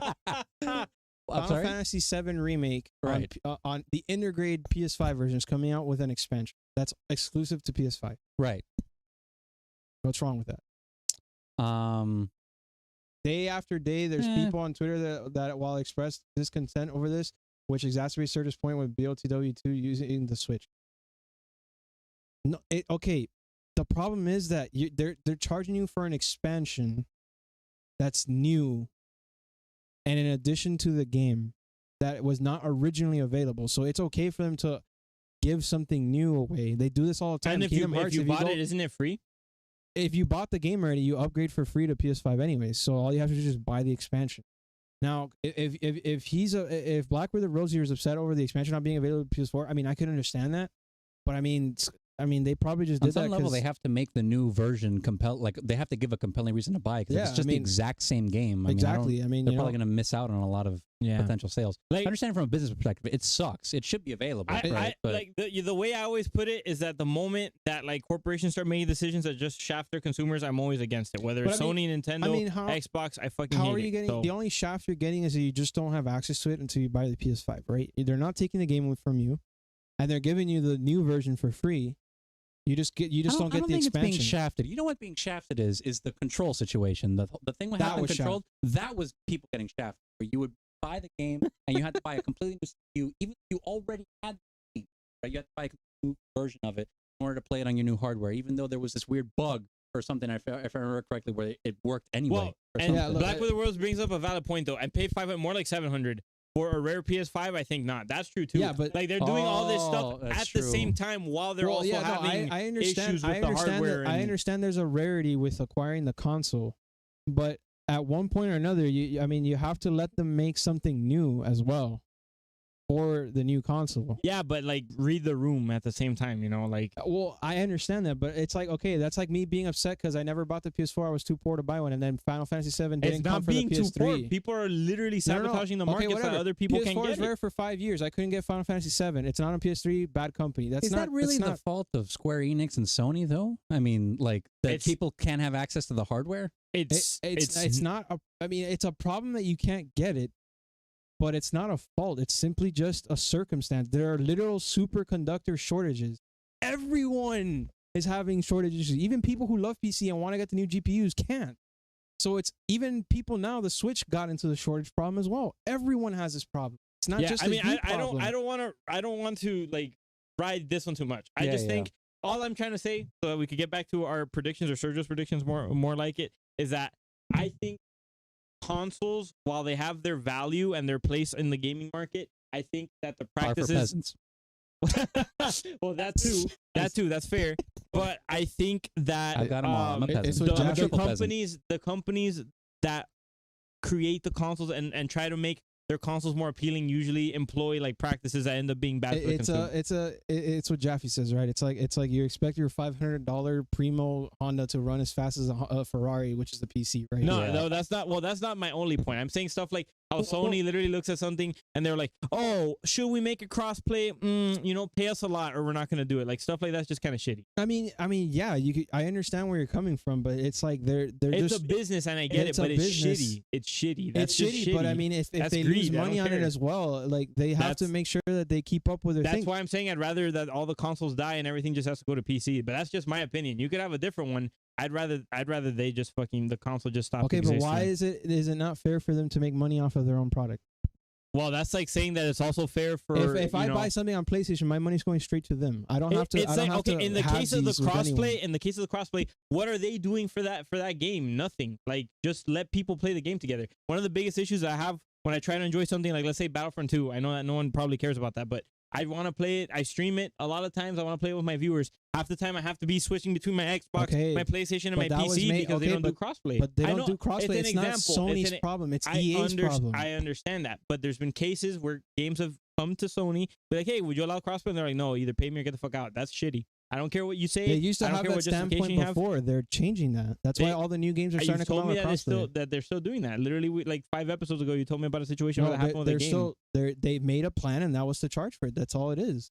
I think that's shitty. Well, I mean, you can consider it shitty, but it's the company's If you business. want to support it, that's on you. I'm not saying I hate that sort of stuff. I'm not saying I support it, but they're allowing it. Let's get back to the predictions. You threw a wrench in this with this guy came with like the most destructive predictions on the show. He's gonna like have us. He's gonna have us like go into panic. Everyone has shitty fucking practices. Steam has shitty practices as well. They just, instead of shafting the consumer, they just shaft all the developers in the process. So well, yeah, but PC is an open market. You could go. You don't have to go with Steam. Every time you buy a game discounted off of not Steam, you're giving less to the developers. I'm telling you that right now. Okay, you don't have to go with Steam. You do not have to go with Steam. No, I'm saying when you don't go with Steam, you're not supporting the developers directly. Oh, that's what I'm saying. Because they're buying it at $3, so the developers only get like $1. Steam shafts all the developers, so the more you buy off of their $1 sales, you don't have to go with them, or you could go with them. You have like alternatives. There's places that do like wholesale like they buy keys for games wholesale, and then you get it at a good price, and then the developer already made their money off of it and stuff. Yeah, but those games are old. That's fine. What's wrong with that? You could get new games on there too. Yeah, but not always, and not always. Yeah, all I'm saying, it's an open market, and you don't have like tyrants like Sony, Nintendo, and Microsoft. If you want to talk about open market, I mean, I could just go right now on CD Keys, buy my PS Plus for half of its original price, and get all the games for $30. Yeah, but Sony's not the one that gives you that, bro. Right, it's CDK offers. That's the whole point of a free market. So I get to go buy it somewhere else. I feel like we're getting lost in the sauce here, boys. Yes, we are. Let's just whatever. I mean, I'm not gonna complain. Too meta. It's good for clips though. We're doing clips again, but okay. Just try not to break the ground anymore. Oh no, it's only gonna get worse from here. It's only gonna get worse. So I don't care. Okay, whatever. So my fourth prediction for Nintendo.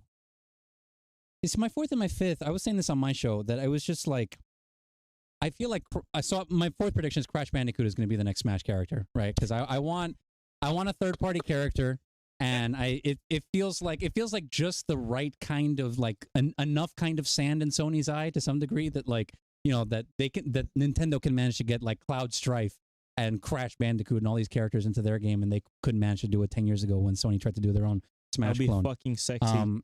I think that might actually be my too crazy that it might just happen prediction, because my next one, which was my original too crazy, is that Mario Kart 9 is real. We're going to see it, but it's not going to be like Mario Kart. It's going to be Super Smash Kart.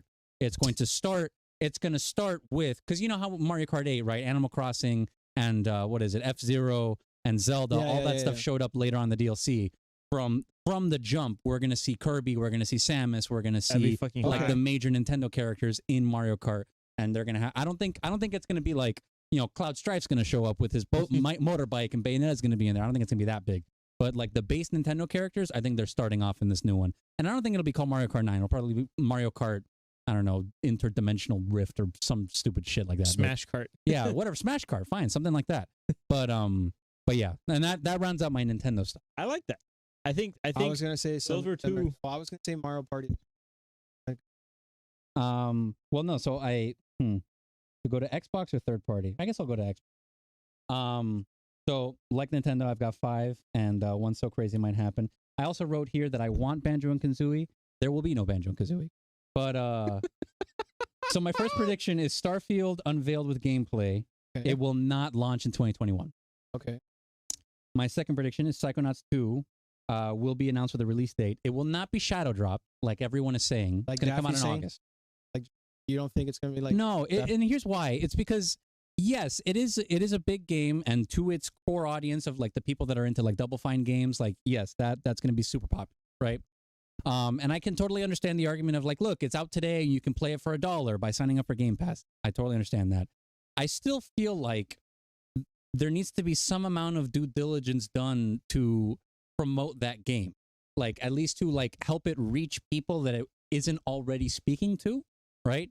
And they're going to need a little bit of time in order to do that, right? So I think a big reveal at E3 and then release later. No, the release date will be announced at E3, yes, and it'll be soon. My guess is that it'll be August, right?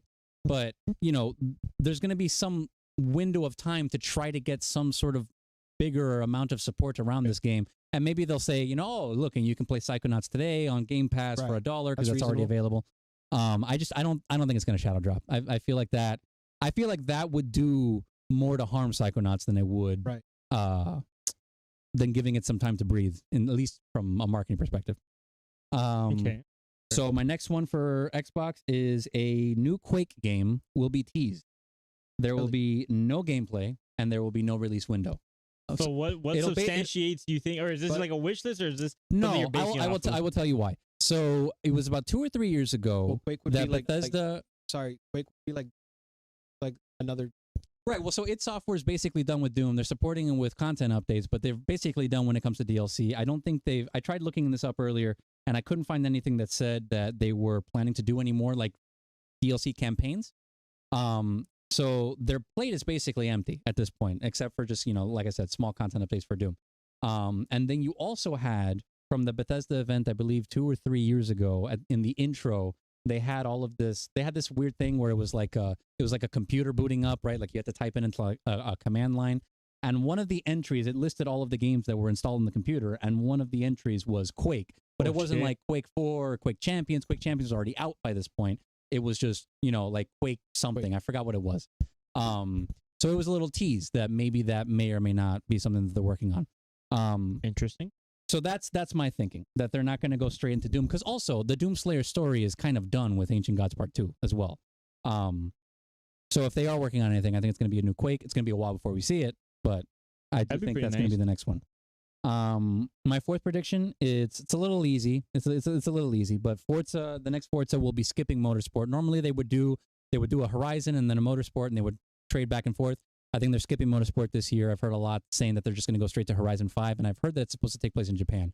That's not part of my prediction. I don't want to be disqualified for a point for not guessing the right location, but I do think Forza Horizon 5 is real. We're going to see that at Xbox's event, and I could see that coming out in September. Forza, didn't they already announce a Forza game that's already in the works? Not to my knowledge. I mean, I remember seeing at E3 there's a Forza coming coming out. Uh-huh. They haven't said whether it's going to be the motorsport, like Gran Turismo style, where it's like, more like very fine tuned, or if it's going to be like the open world Horizon. What is it, Horizon style? So, okay. Well, but I think it's going to be like Horizon. A lot more people like the Horizon thing, right? No, I know that was significantly more popular. I'm just saying that this is kind of worth mentioning because it would break with tradition for them normally. Yeah. Normally they go motorsport Horizon. And then my so crazy it just might happen is GoldenEye gets shadow dropped on Game Pass, and it will also come to Nintendo Switch because it has to. There's got to be some deal with Nintendo. Now this is total wish list, right? Because the one thing that's blocking this, it's not even Microsoft, it's not even Nintendo, it's Everything or Nothing Productions, right? It's Barbara Broccoli and the people that own the actual James Bond license.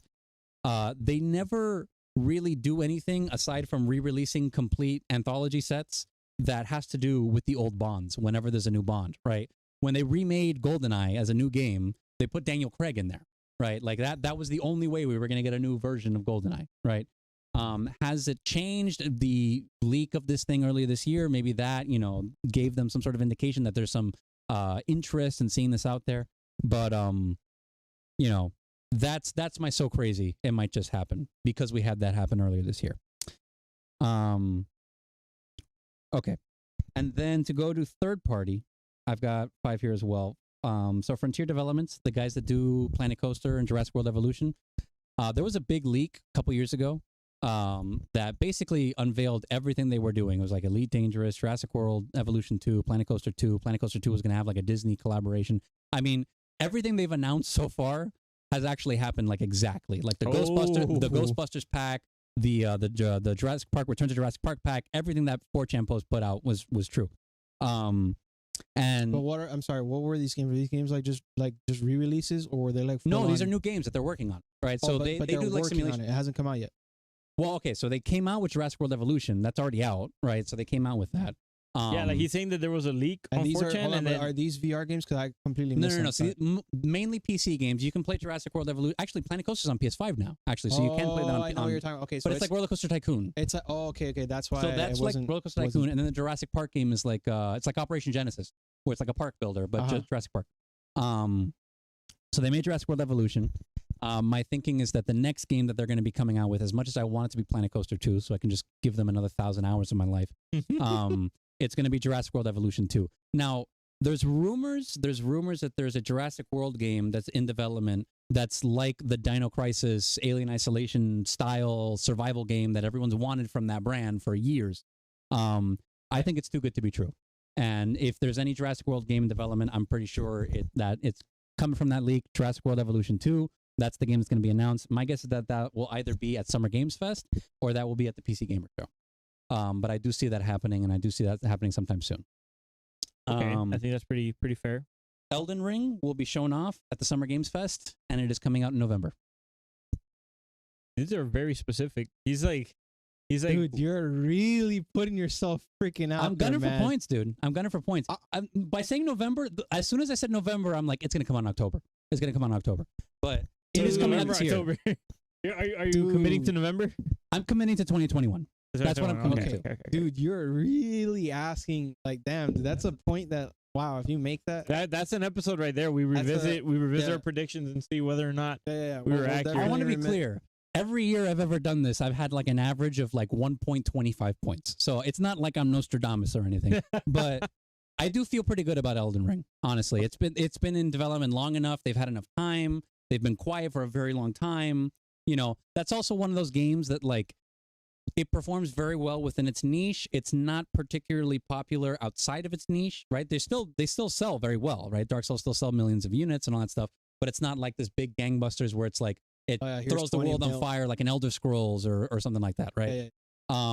So that's one of those games where you could get away with a truncated release cycle, right? Where you just blast marketing for like 5 months and then you drop the game. There's a lot with that being said, because for the most part, anything that hasn't been a Sony exclusive from that company From Software has by and large been Xbox showcase game, right? Dark Souls was all the Dark Souls games were revealed on a Microsoft show thing. I think even Sekiro was. Well, Sekiro was announced. Well, actually, it was teased at the Game Awards. It was teased at the Game Awards, and a lot of people thought it was Bloodborne 2 because it just said FromSoft, and then it had the weird arm thing. Yeah, but then most of the gameplay was shown. I actually don't remember where the official title was announced. I know they have a lot of promotion through Microsoft. Yeah. Well, no, Elden Ring. If I remember correctly, it does have the exclusive marketing rights. But there's rumors that Sony, strategic purchasing of some shares of companies, that they bought a piece of the From Software's parent company. Mm-hmm. So that there's rumors that Elden Ring will now be heavily promoted on PlayStation and could potentially be an exclusive. I don't know about that. Well, that's just me and the rumor. I'm not sure if it's real, but there's something there where I'm sure Sony will you're create cutting your nose to spite your face. You're losing out on sales from Xbox and PC. Most of their sales have always come from Sony. Demon Souls started on Sony, and it was Sony who pushed that forward. Sure. So well, they have a chance. Let's be very clear here. Sony made that game. They when they played the game, they thought it was one of the worst things they'd ever made. They tried to abandon it. Atlas picked up the publishing rights in America because Sony wanted nothing to do with this game. And then Namco, Bandai, they see this game and they go, oh, there's actually potential here. They swoop up they swoop up From Software. They put out Dark Souls, and then history is made. Yeah. Let's be very clear. Sony dropped the ball when it came to the first Demon Souls. And then they had to have egg on their face by saying, okay, Miyazaki, what do you want to make? Blank check. What do you want? Get Bloodborne, and, all is right with the world. Right. Yeah, so. I mean, that's the thing. And always the hit people. No, I'm not saying that was history. I'm just saying that, these games started on Sony and they sold really well. For sure. I'm not saying there's nothing wrong with saying that. But to this day, people on PlayStation 3 are still saying, please extend the server of the original Demon Souls so we can keep. That's just truth. Yeah. Like, despite Dark Souls coming out, despite Bloodborne, despite Sekiro, people enjoyed that much. They want to keep life. And it's just. I think that I agree with that. I remember a lot of memories there, but I don't think Sony's I'm just saying, if they were exclusive, they would be able to stand on their own. Mm-hmm. If they miss out a couple sales here and there by not all things, good. Now it's gonna happen, probably not. Especially because if Sony bought a chunk of this, it's gonna be just like what they're doing with Unreal, where it's like, yeah, we own a piece of you, but we want to make more money. So you guys will do the third person stuff, the third party stuff, while we maintain our business. So, I'm sorry to cut in. I just want to. No. Okay, but yeah, Elden Ring 2021 for sure. Okay, so NetherRealm's Marvel fighting game is real. It is not Marvel versus DC. They learned their lesson with DC versus Mortal Kombat versus DC. Yeah, Mortal Kombat. They learned their lesson. Why do you think that? It's just, I think that like the mix of like genres and the fact that they had to kind of like bring in that Mortal Kombat to DC's universe, like they had like they had a mix up and they couldn't like really straighten out what it was that they wanted the game to do. And when they separated and did Injustice and then the other one, they kind of gave each of them like their own style and identity, right? Yeah. And I think with Marvel, they're going to do the same thing. If they combine it with DC, they're going to miss out on some of the identity there, because Marvel characters, although powerful, they're all written well, whereas in DC characters are all written as gods that are as weak as humans. So it's kind of weird where they would draw a power dynamic, that I think would be hard to create if they don't separate. Well, it sounds like you're kind of almost talking more about like a narrative aspect more than gameplay, because they made Injustice work despite the fact that within that role. But then they would have, how would they write in like all of a sudden Raiden coming in, which they did at some point, but like but they did it within the Injustice world. When they did Mortal Kombat versus DC, they made all the DC characters play by the Mortal Kombat rules, and then they all felt wrong. To be fair, I think that was more just them still figuring out like what direction they want to take Mortal Kombat in, and then they just got the rights to do that, and Yeah, and because it was still 3D at that point. Like, we hadn't even gotten MK9 by that point. NetherRealm was not like as big as they are right now. I think that was more like highly experimental, and now that they did Injustice and they did Mortal Kombat 9, 10, 11 and stuff, I think that they would be able to handle a crossover a lot better. But more than likely, I think it wouldn't happen more as like a licensing issue, more so than well, I mean, you them can say like not that, but it's making just, the game good. I just feel it's like it's too much, right? Because once you start developing and fully, I mean, this is what would happen. If they do happen, then we would get half the roster of what we would normally get in an Injustice game for DC characters, and then half of what we would normally get from a Marvel roster. Probably. Because they're completely different types of characters in there. And to make a good character, you have to literally take from the source material. So you'd have to make the characters feel true to themselves in the same way that they did with Injustice, where they grabbed each character and fully, developed each style of combat for each character. Like you're saying the gameplay wise, right? Yeah. Like how, and then, to do that for Marvel, just change completely the way that it goes, because they're, there's different heroes with different types of abilities. I mean, you could say Deadpool and Deathstroke, but they don't, even in the comics and in the movies, they don't even act the same. I mean, there's already character, like let's say you give Deadpool his teleportation belt and all that. Like they already have characters that teleport too. Like I think from a gameplay aspect, it would work. I honestly, I get that you feel like it wouldn't. I feel like it would. Now you do have a point though, that when it comes to fighting games, I've noticed that the trend is either that you have an extremely small cast or a overwhelmingly large cast. It seems like the middle ground has kind of been gone, so more than likely NetherRealm would go it's with going to be like Mortal Kombat versus DC, where they just missed half the characters in Mortal Kombat that people wanted, and then half the DC characters. Yeah, and that's not going to please anybody. So, but with that being said, I think Sergio's right, but I think it's going to be more of a licensing thing, and they'll probably just do. Well, okay, so look, NetherRealm is owned by Warner Brothers, right? And Warner Brothers owns the DC characters. So, I mean, their parent company, if they want to have DC characters in there, they can do it, right? Because I mean, they're making Injustice, right? It really comes down to whether Marvel would want to have their characters be seen in that context of fighting and whatever. But I don't think that's the biggest problem with it. And I'll tell you what I think the biggest problem that's going to be facing this game is. It's the expectation of what a Marvel fighting game is, right?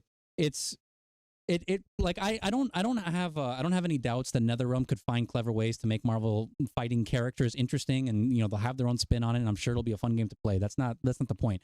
In the fighting game community, Marvel has a very specific kind of connotation. There's a very specific kind of fighting game, a very specific kind of speed, very specific type of team composition, and the way that you're dealing with Marvel combos. Like Marvel vs. Capcom. That's the expectation. But however, I wanna say that it's not just exclusive to Marvel vs. Capcom, because Dragon Ball FighterZ is the same type of game, right? It's that same type of super fast-paced, ultra hyper combos, like crazy insanity. Like it's its own kind of game. NetherRealm doesn't make that kind of game, right? And my concern here is that Marvel Games, right, the business that's licensing all of their properties out, right, they license their characters to Capcom to do Marvel's Capcom Infinite. It's a huge disaster. They don't want to do that again. They're not going to go down that road. They go the NetherRealm route because they want something that isn't going to be like the mistake that they made previously. But you're leaving all of these people who have a certain expectation of what to expect from your brand in the dust, right? And that's going to create all of this baggage now, right? When this game gets announced, where it's like, oh, where's, this and where's that? Where's these hyper combos and this and that? Like you're going to have all these people that are going to come in with this expectation of what kind of game this is going to be, and it's not going to be like that at all, right? And I do worry that the game's going to be unfairly judged because of that. I mean, I shouldn't say worry. That's like a very strong word for a fucking video game, but I do think that it's going to be judged very critically because of that.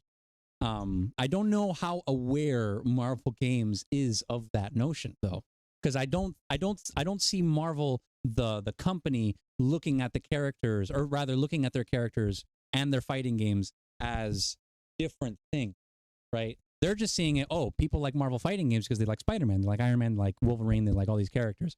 I don't know if they have the data to understand that when people want Marvel, it's because they want, that style of game. I think the whole thing though with that is that you're probably, I mean, it's fair to say that Marvel vs. Capcom was like, one of the biggest fighting game like titles of all time. Of all time. Yeah. And that's fair. But the kind of expectation that you're setting up is really just for people who were big fans of Marvel vs. Capcom. And I think if NetherRealm is making the game, people are gonna have to temper the expectations. Just realize it's probably gonna be a lot more like either Injustice or Mortal Kombat that is gonna be, Marvel vs. Capcom. So, Marvel obviously, still riding off the coattails of the MCU. Marvel super hot. I think people are going to be more than willing to try to buy anything that has Marvel stamped on it, as is showcased. Oh yeah, I don't disagree with you. No, and this will be, if this ends up being true, I do imagine this will probably be the ultimate Marvel fighting game, right? Because what held Marvel Infinite back, right? It was the fact that it had to be MCU characters that were in the game. You didn't get any Fantastic Four, you didn't get any X-Men, you didn't get like all of these characters that people really love. But conversely, it might be the opposite. It also might be something that damages it, because it's like if you want to be true to like what Marvel always was, which is just like the whole pantheon of heroes that's available in the comics and villains and stuff. You're gonna have. I feel like the Marvel fandom has had like a sharp divide now, where there's people who only care about the MCU, and then there's people that like care for all of it, or maybe that they only care for the comics or whatever. Mm-hmm. So we have to really see like, number one, like how NetherRealm people are gonna like it. Like, are there people that only really like Injustice because it's DC? They're not gonna bother to get it because of Marvel. Like there's like a whole lot going into that specific situation. It's kind of, I think it's like hard to predict how it's gonna do. I think ultimately, if NetherRealm Studios gets and handles like the most like fan favorite characters, they do justice by their move sets, and they do all the good stuff that they've been having in all their late games, where it's like nice maps and environments and game modes and all like that and everything like that. I think they would be setting themselves up for success. But also, I feel like Marvel fans are just extremely volatile. Like, I don't even know what they want half the time. Like there were strong points in the Marvel Avengers games, but then they're like, no, I don't want it. Thor looks funny. I don't like that or whatever. So it's like, I don't know. I'm gonna just say I think it's gonna be a Marvel only fighting. I think NetherRealm's the right fit because of the amount of attention they put towards characters, like the type of fighting style they would have. Of course, like the fighting system that they have is great, and it's very immersive and like how tight and like focused the combat is compared to like Smash, where it's like zoomed out and everybody's have fun. This is like more like serious, like in your face competitive. I think it's the right fit. I think a lot of Marvel fans from Marvel vs. Capcom would have been upset, but I think a lot of new fans will come in, and I think regardless of the fact that maybe DC fans might not be too happy about Marvel, they'll still enjoy the game because they'll enjoy Mortal Kombat first before being yeah, right, because sure. Yeah. You got to remember, a lot of Injustice is also Mortal Kombat. When was this announced, by the way? Because I had no idea that they were actually. It's a rumor. It's a rumor. It's a rumor. Oh. Well, it's because NetherRealm hasn't done anything for Mortal Kombat 11 in like a year, right? Well, they did the epilogue expansion. Okay, that was Aftermath, but I mean that came out like a year ago. Right? I'm gonna probably counter with my own guess. I guess okay. I'm gonna say Injustice 3. I don't think it's gonna be a Marvel. Oh, yeah, because I've heard rumors and ramblings about Injustice 3, and it would make sense. They've been kind of like taking turns, and I think with where the narrative left off in Injustice 2, it makes sense for it to be another one. So I'm sure it's gonna be Injustice 3. Okay. All right. Well, I have two more then. Fallen Order 2 will get shown off. It will be announced at the Summer Games Fest. Only trailer. You're not going to get gameplay until the EA event, but I do see that getting announced. Okay. And actually, I wasn't going to put that one down, and then I found out this morning that apparently Star Wars Squadrons, the cockpit Rogue Squadron game, whatever, that one got announced at Summer Games Fest last year. I had no idea. So there's precedent for it. So okay, it wouldn't surprise me. That one would be nice. And then finally, my so crazy, I just please God make it happen, is Alan Wake 2 at Summer Games Fest. Somebody 2022. It will be announced for 2022. I'll put that one on. That is my wish list. Well, okay, so look, at the end of Control, I don't know if either of you care about the story or the DLC. I would rather not. I kind of getting close. Okay. Rather. Well, just like go over it. Like, let's just say it would make sense for Alan Wake 2 to happen after the conclusion of Control. I'll just leave it at that. Perfect. And so they're building like a mini universe, right? Quantum Break. I've heard that Quantum Break. Some things they're all in the same universe. Okay, so yeah, okay, yeah. Okay. Quantum Break. Well, do they own it or is it an Xbox? No, Xbox owns that. Ruining it. See, Xbox. They are the vault of letting franchises die. Yeah. Ever since Red, open it up. they just put it buy in there. companies to just die, like let all the franchises that everyone cares about die, and then just force them to create new things that is, or not create at all. Just literally sitting there as like support. Okay, whatever. I agree with you. Big companies suck. Great. Anyways, so would that be it for you? Yeah. Those are that's everything I've got. We got to go back and check all those, man. We're kind of pressed on time. I don't know if you want to stick around for me or 36:04. Oh shit. Yeah, well, I can stick for another 10 minutes. I don't know. I'm not saying you got to do it in 10 minutes, but rip. Well, I already started off most of my predictions with Sony. I do the ones that I believe like at the core they're gonna happen is obviously the GTA E&E official like gameplay trailer, gonna show us all the changes that they did, whether they added ray tracing around extra stuff, faster loading, especially after that one kid got like $10,000 for figuring out how to load faster in the GTA Online for them. You know about that story, right? I did hear about that. Okay, Yeah. Rockstar's a good company, bro. Yeah, no, just gotta give them a shout out. They're trying really hard to keep. They built something that was far beyond what they expected, and right now they're just trying to live up to it. And I think that's the right thing to do. They shouldn't try to, you know. I know people hate them for not making new games, but I'd rather them not make something new than make something new and fuck it up. So I'm fine with what they're doing right now, despite the fact that it's just a re-release. Aside from that, as I mentioned before, I do think that Kena and all those games are going to be there for Sony. My wish for Sony specifically is I hope to see something with Konami in there, you know, Silent Hill, Metal Gear remake, whatever it is, whatever Blue Point's doing next. I expect it to be a remake from one of those franchises, if anything at all. On the smaller scale thing, I don't want to see it, but it's gonna happen. And this is my prediction thing. They're gonna reveal the fucking Last of Us Master or remake or whatever, which is, to me is like a mess.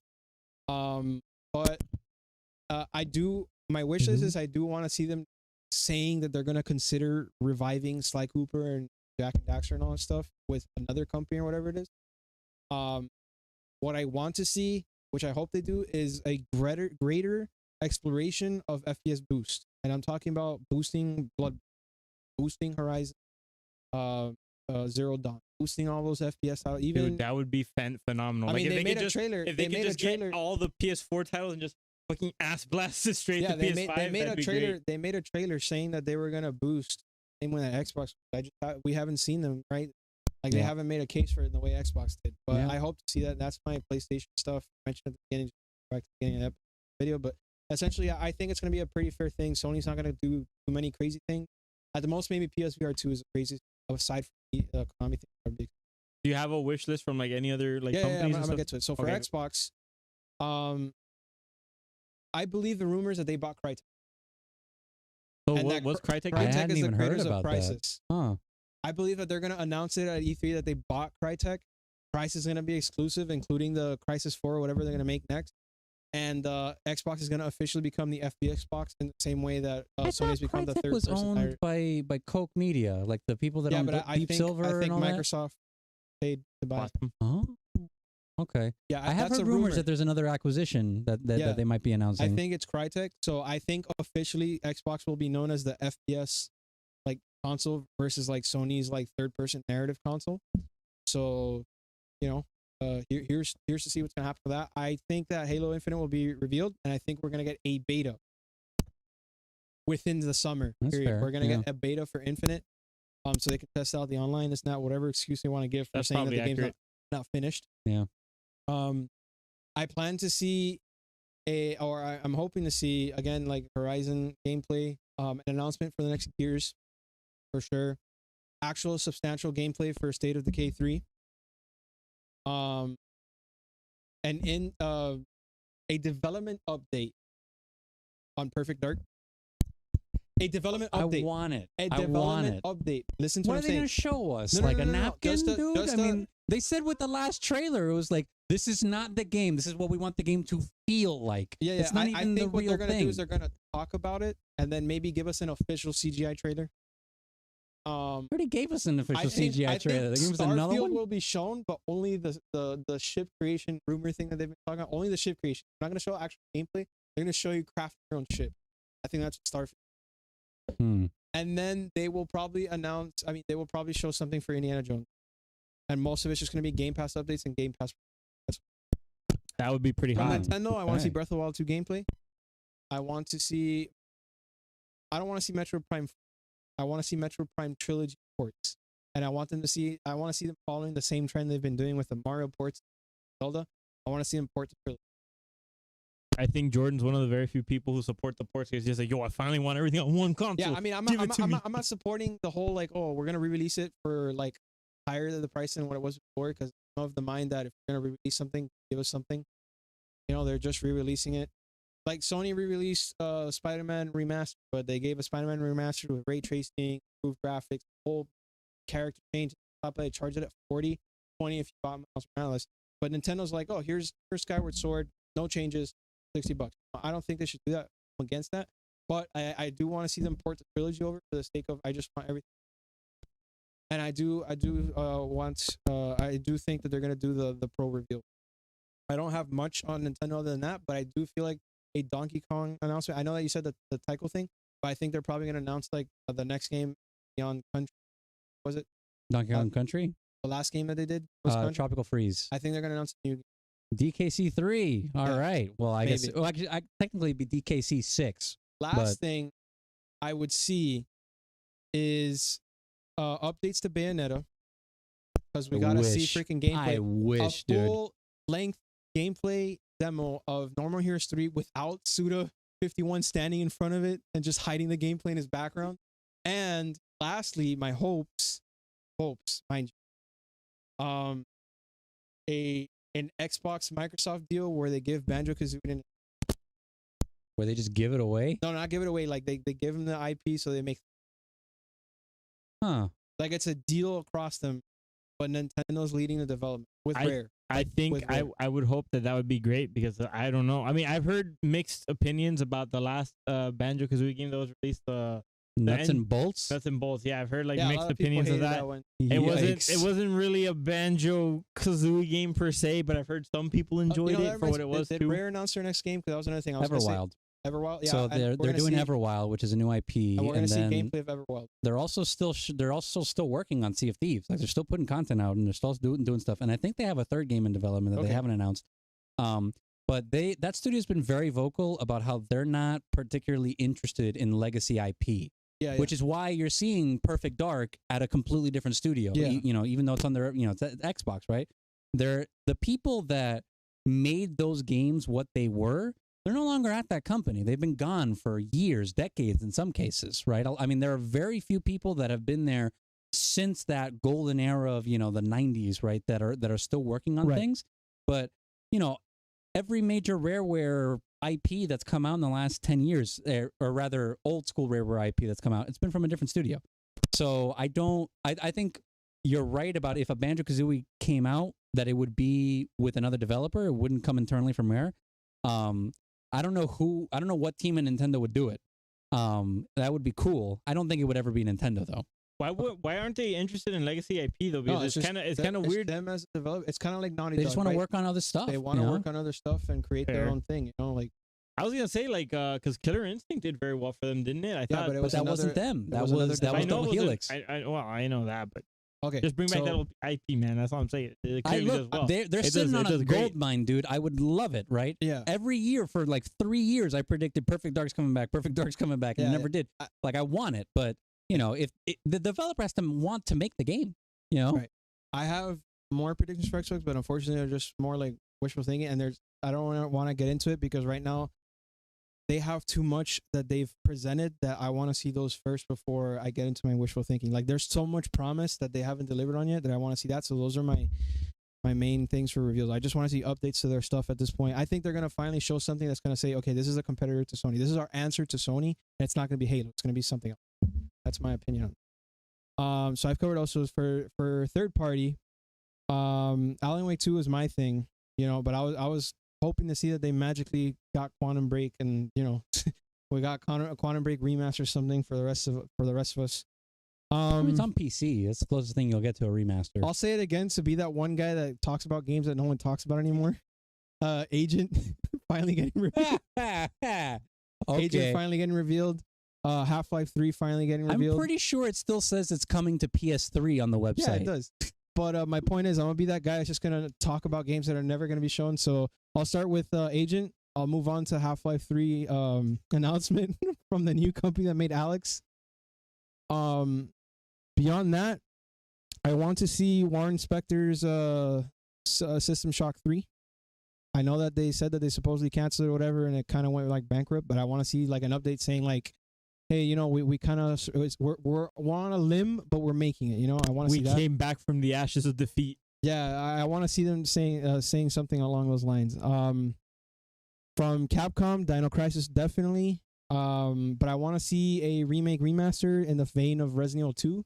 Figure it out. I don't care how you do it. Other people have done it, but you got to figure it out. I was gonna say that I was excited for Capcom's conference this year, but after them getting smashed for them 12, I mean, if they lose, look, dude, if it costs them the 12 million, that's not gonna stop presentation, right? What's 12 million? I mean, it's yes, that is a lot of money, but that's not like for like Capcom though. What's 12 million in the face how of much of a percentage of the budget of Resident Evil 8 was that, right? I mean, I don't know what it was, fair, right? But a game that big, I'm just gonna throw a number out there: 60 million. At 3, I mean, that's at 3 million. At 3 million copies, $60 a piece. They made $180 million minus 30% to give to, you know, Sony and Xbox and whatever. They at most made like, I would say $120 million at most. You guys don't think it's gonna slow and down that's at all? not, and that's only like, including first week sale. No, it's not. Maybe it's not gonna roll right off their shoulders, but it's not. If it was $120 million, okay, fine. Maybe that would be like something to like be severe concern. But like 12 million, I mean, yes, they're gonna take a hit and they're gonna have to make some cuts, and you know it's gonna be. We all know what tight. happens when there's a cut. I mean, they'll survive that.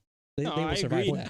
I just feel like their present. If that ends up going south for them, I feel like their presentation isn't gonna be lackluster. Or even if they do announce a bunch of stuff, then it's just gonna be empty promises. They have to end up focusing on just, you know, Street Fighter and Resident Evil. We all know what happens when there's budget cuts at companies. It's not the employers that feel it. It's the employees.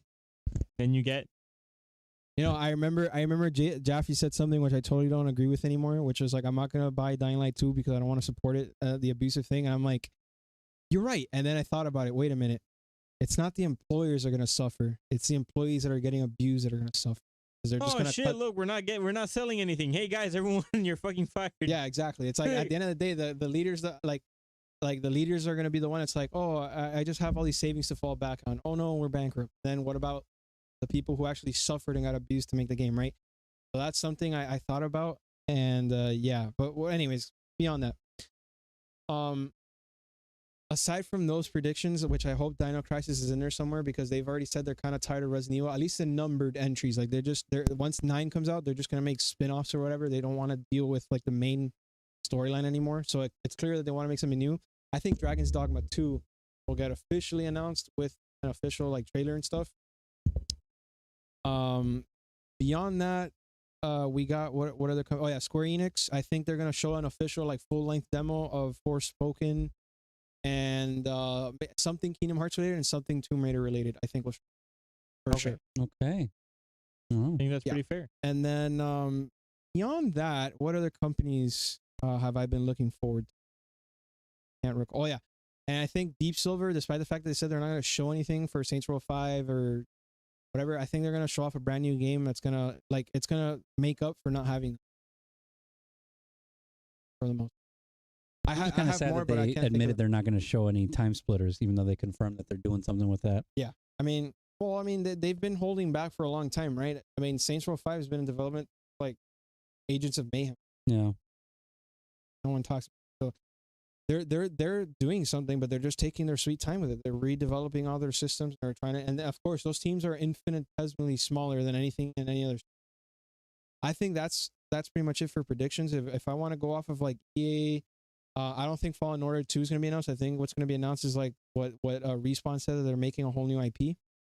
I think that's what's going to be announced for sure. Okay. Battlefield 6. I think Battlefront 3 might be alluded to that it's in the making, like, you know, title card thing. Yes. I don't think they're going to show off any gameplay on Ubisoft side. Definitely not. I would say the Avatar game, which I mentioned before, is going to finally be revealed. I'm so shocked that people actually still. I mean, it was a great movie, don't get me wrong, but I'm just surprised that people are just like, yeah, Avatar, like let's keep it going, right. You know, like I don't know, it was just weird. And Beyond Good and Evil 2 will finally get some form of information. Yeah, the information you'll get is that it's been canceled. Can you imagine? Hey, we canceled Beyond Good and Evil 2. Dude, that would suck. I mean, I may have missed on the first game, but They get Joseph Gordon-Levitt to come back out, and he's like, "Yeah, no, it's done, it's dead." I think they'll announce an update with that, and they'll announce the remaster remake of the original Beyond Good and Evil for new content. So bring it back and see how well it's holding up in the market. I think that's. Has that game been in like? It was 2014. It's been announced. Watch. Dead. Wait, the first Watch Dogs? So they announced that game in 2012. No, it's since release. I meant to say Okay, so they announced it in 2014. 2013, 2014, like around the next gen thing. They announced, hey, we're gonna Beyond 2. We're changing up all these systems and stuff. Ever since they just. What is that? Sounds 7 years? Dead. That sounds Oh dead. my god. The fact that they were developing like to try to catch up to PS4 and now we're like in PS5. I'm holding on to the spirit that they're gonna somehow figure out the mess that happened with Prince of Persia remaster, and then in the process they'll finish Beyond Good and Evil. I don't That know. one's wild. That was supposed to come out in like February or something, and it's like the only thing we've seen is like, oh, pictures of text saying why we're still not showing you anything. No, they rumor is they changed the whole development studio. It was gonna be Ubisoft India, and then they cut that out. They were like, they're not. Some higher ups, they said, you guys aren't prepared yet to handle a project. Just cut them out of the thing, and they moved it to another studio. Whether that means that it's going to be released here, probably not. They're probably everything, but Sounds expensive. those are my predictions for the year so far. I think that I honestly, despite the fact that we a lot of place things here, I do think we were actually pretty close to what actually shown. Because we're in that time period where the production's starting to kick up, and I feel like next gen now, with like how easy it is to develop, and what developers are saying, they're evangelizing the new tech, and it's just going to be easier to create now than it ever was. Like I know with the PS4 and the Xbox One, there was like, despite the fact that more powerful console this and that, I know there was a large learning because otherwise we would have gotten more games. Right? It's clear that each company get close to your mic, bro. Okay. It's clear that each game slowed down in production and they had to take extra time. Like all Sony first party games took like 5-6 years to develop rather than their usual 2 or 3 year turnaround. So I think that last generation was a large learning curve, and this generation, at least Sony is showing that they're just gonna go blow everything out of the water because they're just producing content. Whether you might be interested in it or not, I mean that's unfortunate because I think all these new games that are coming out, they're all starting to have a lot of heart, which has been missing by and large from a lot of AAA games. But the point is they're producing a lot more, and that makes me happy because I'm just waiting here, just throw my wallet at the screen, just be like, give me my game, you know. So. Yeah, I think that's pretty fair. I think once we start seeing all the announcements, we should get back together, compare notes, and see how accurate we were. I'm in it to win it, boys. So, you're gonna have to run me by your points later, and what points, what counts as points and what doesn't, and what has more value. But well, look, we'll know in a week, right? I guess the only one we won't know is Jedi Fallen Order, right? Because that you'd have to wait till EA Play for that. Yeah, but we'll know in a week. So, yeah, and of course, if Sony ever does their presentation. But anyways, aside from that, will you be joining us next week for a Let's Play of Ratchet and Clank? Ratchet and Clank. Yes. I would need to look at my schedule, but that sounds like it could be fun. Okay. We're gonna do it just like Returnal. I'm just gonna hand you the controller and I'm gonna let you go. Nuts. Right, so fine. That sounds like fun. Okay. We'll figure it out. Okay. All right, guys. I think that wraps this episode up pretty well. Yep. Thank you guys so much for tuning in, and thank you, Sergio, for thanks for having me. I had a lot of fun here. Hopefully next time we'll start within 5 minutes instead of 3 hours. Probably still doubtful considering the fact that we have to jerry rig the setup every time. But no, I'm gonna come earlier and we're gonna do it. I'm gonna sit in front of every single camera. I don't know. I'm just gonna be Sergio for each angle, and then we'll have his stuff ready before he gets here. Yeah. So Sergio, if everyone wanted to find you, let us know what you're working on. What can they do? Yes. So I'll keep it fast. So I finished the first draft of my novel. I'm working on the second draft right now.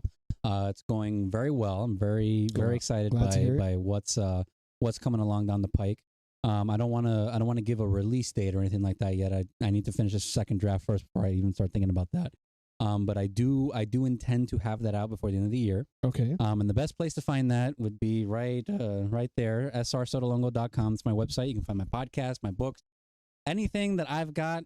You're going to be able to find on that website. So just go to srsotolongo.com, SOTOLONGO, and hope you'll join the conversation over there. Thanks for having me, boys. Perfect. If you'd like for us to be more timely, so that way we can not have to, do a It jerry has rig nothing setup to every do with time, that, dude. please consider supporting us on Patreon, where we offer multiple different tiers you can support us at in exchange for some rewards. Do remember that we have some fresh merch in case you're interested. If you'd like to participate and chat with us while we're live, consider checking us out at twitch.tv/Co-Op Syndicate, or you could also subscribe to our YouTube channel, which is just the Co-Op Syndicate. You can find us on YouTube there by yourselves. And remember that if you'd like to find me or Jordan on our social medias, I'm at Michael C. Moore, and Jordan is at JG_Mark1. I forgot to update your thing. My bad, Swole.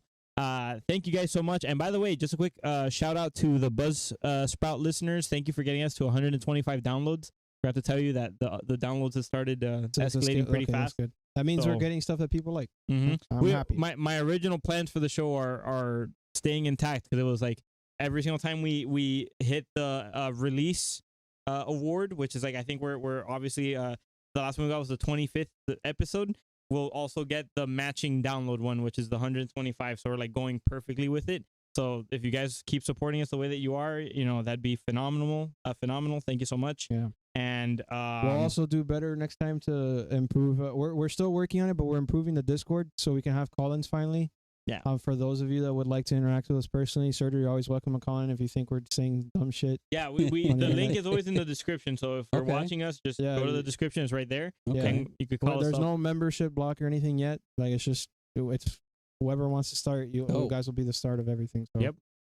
So yeah, thank you guys so much for tuning in and listening. I've been your co-host, Michael C. Moore. I'm your other co-host, Jordan G. Marcos. And hope you guys have a great day. Yep. Happy gaming. Peace. Peace.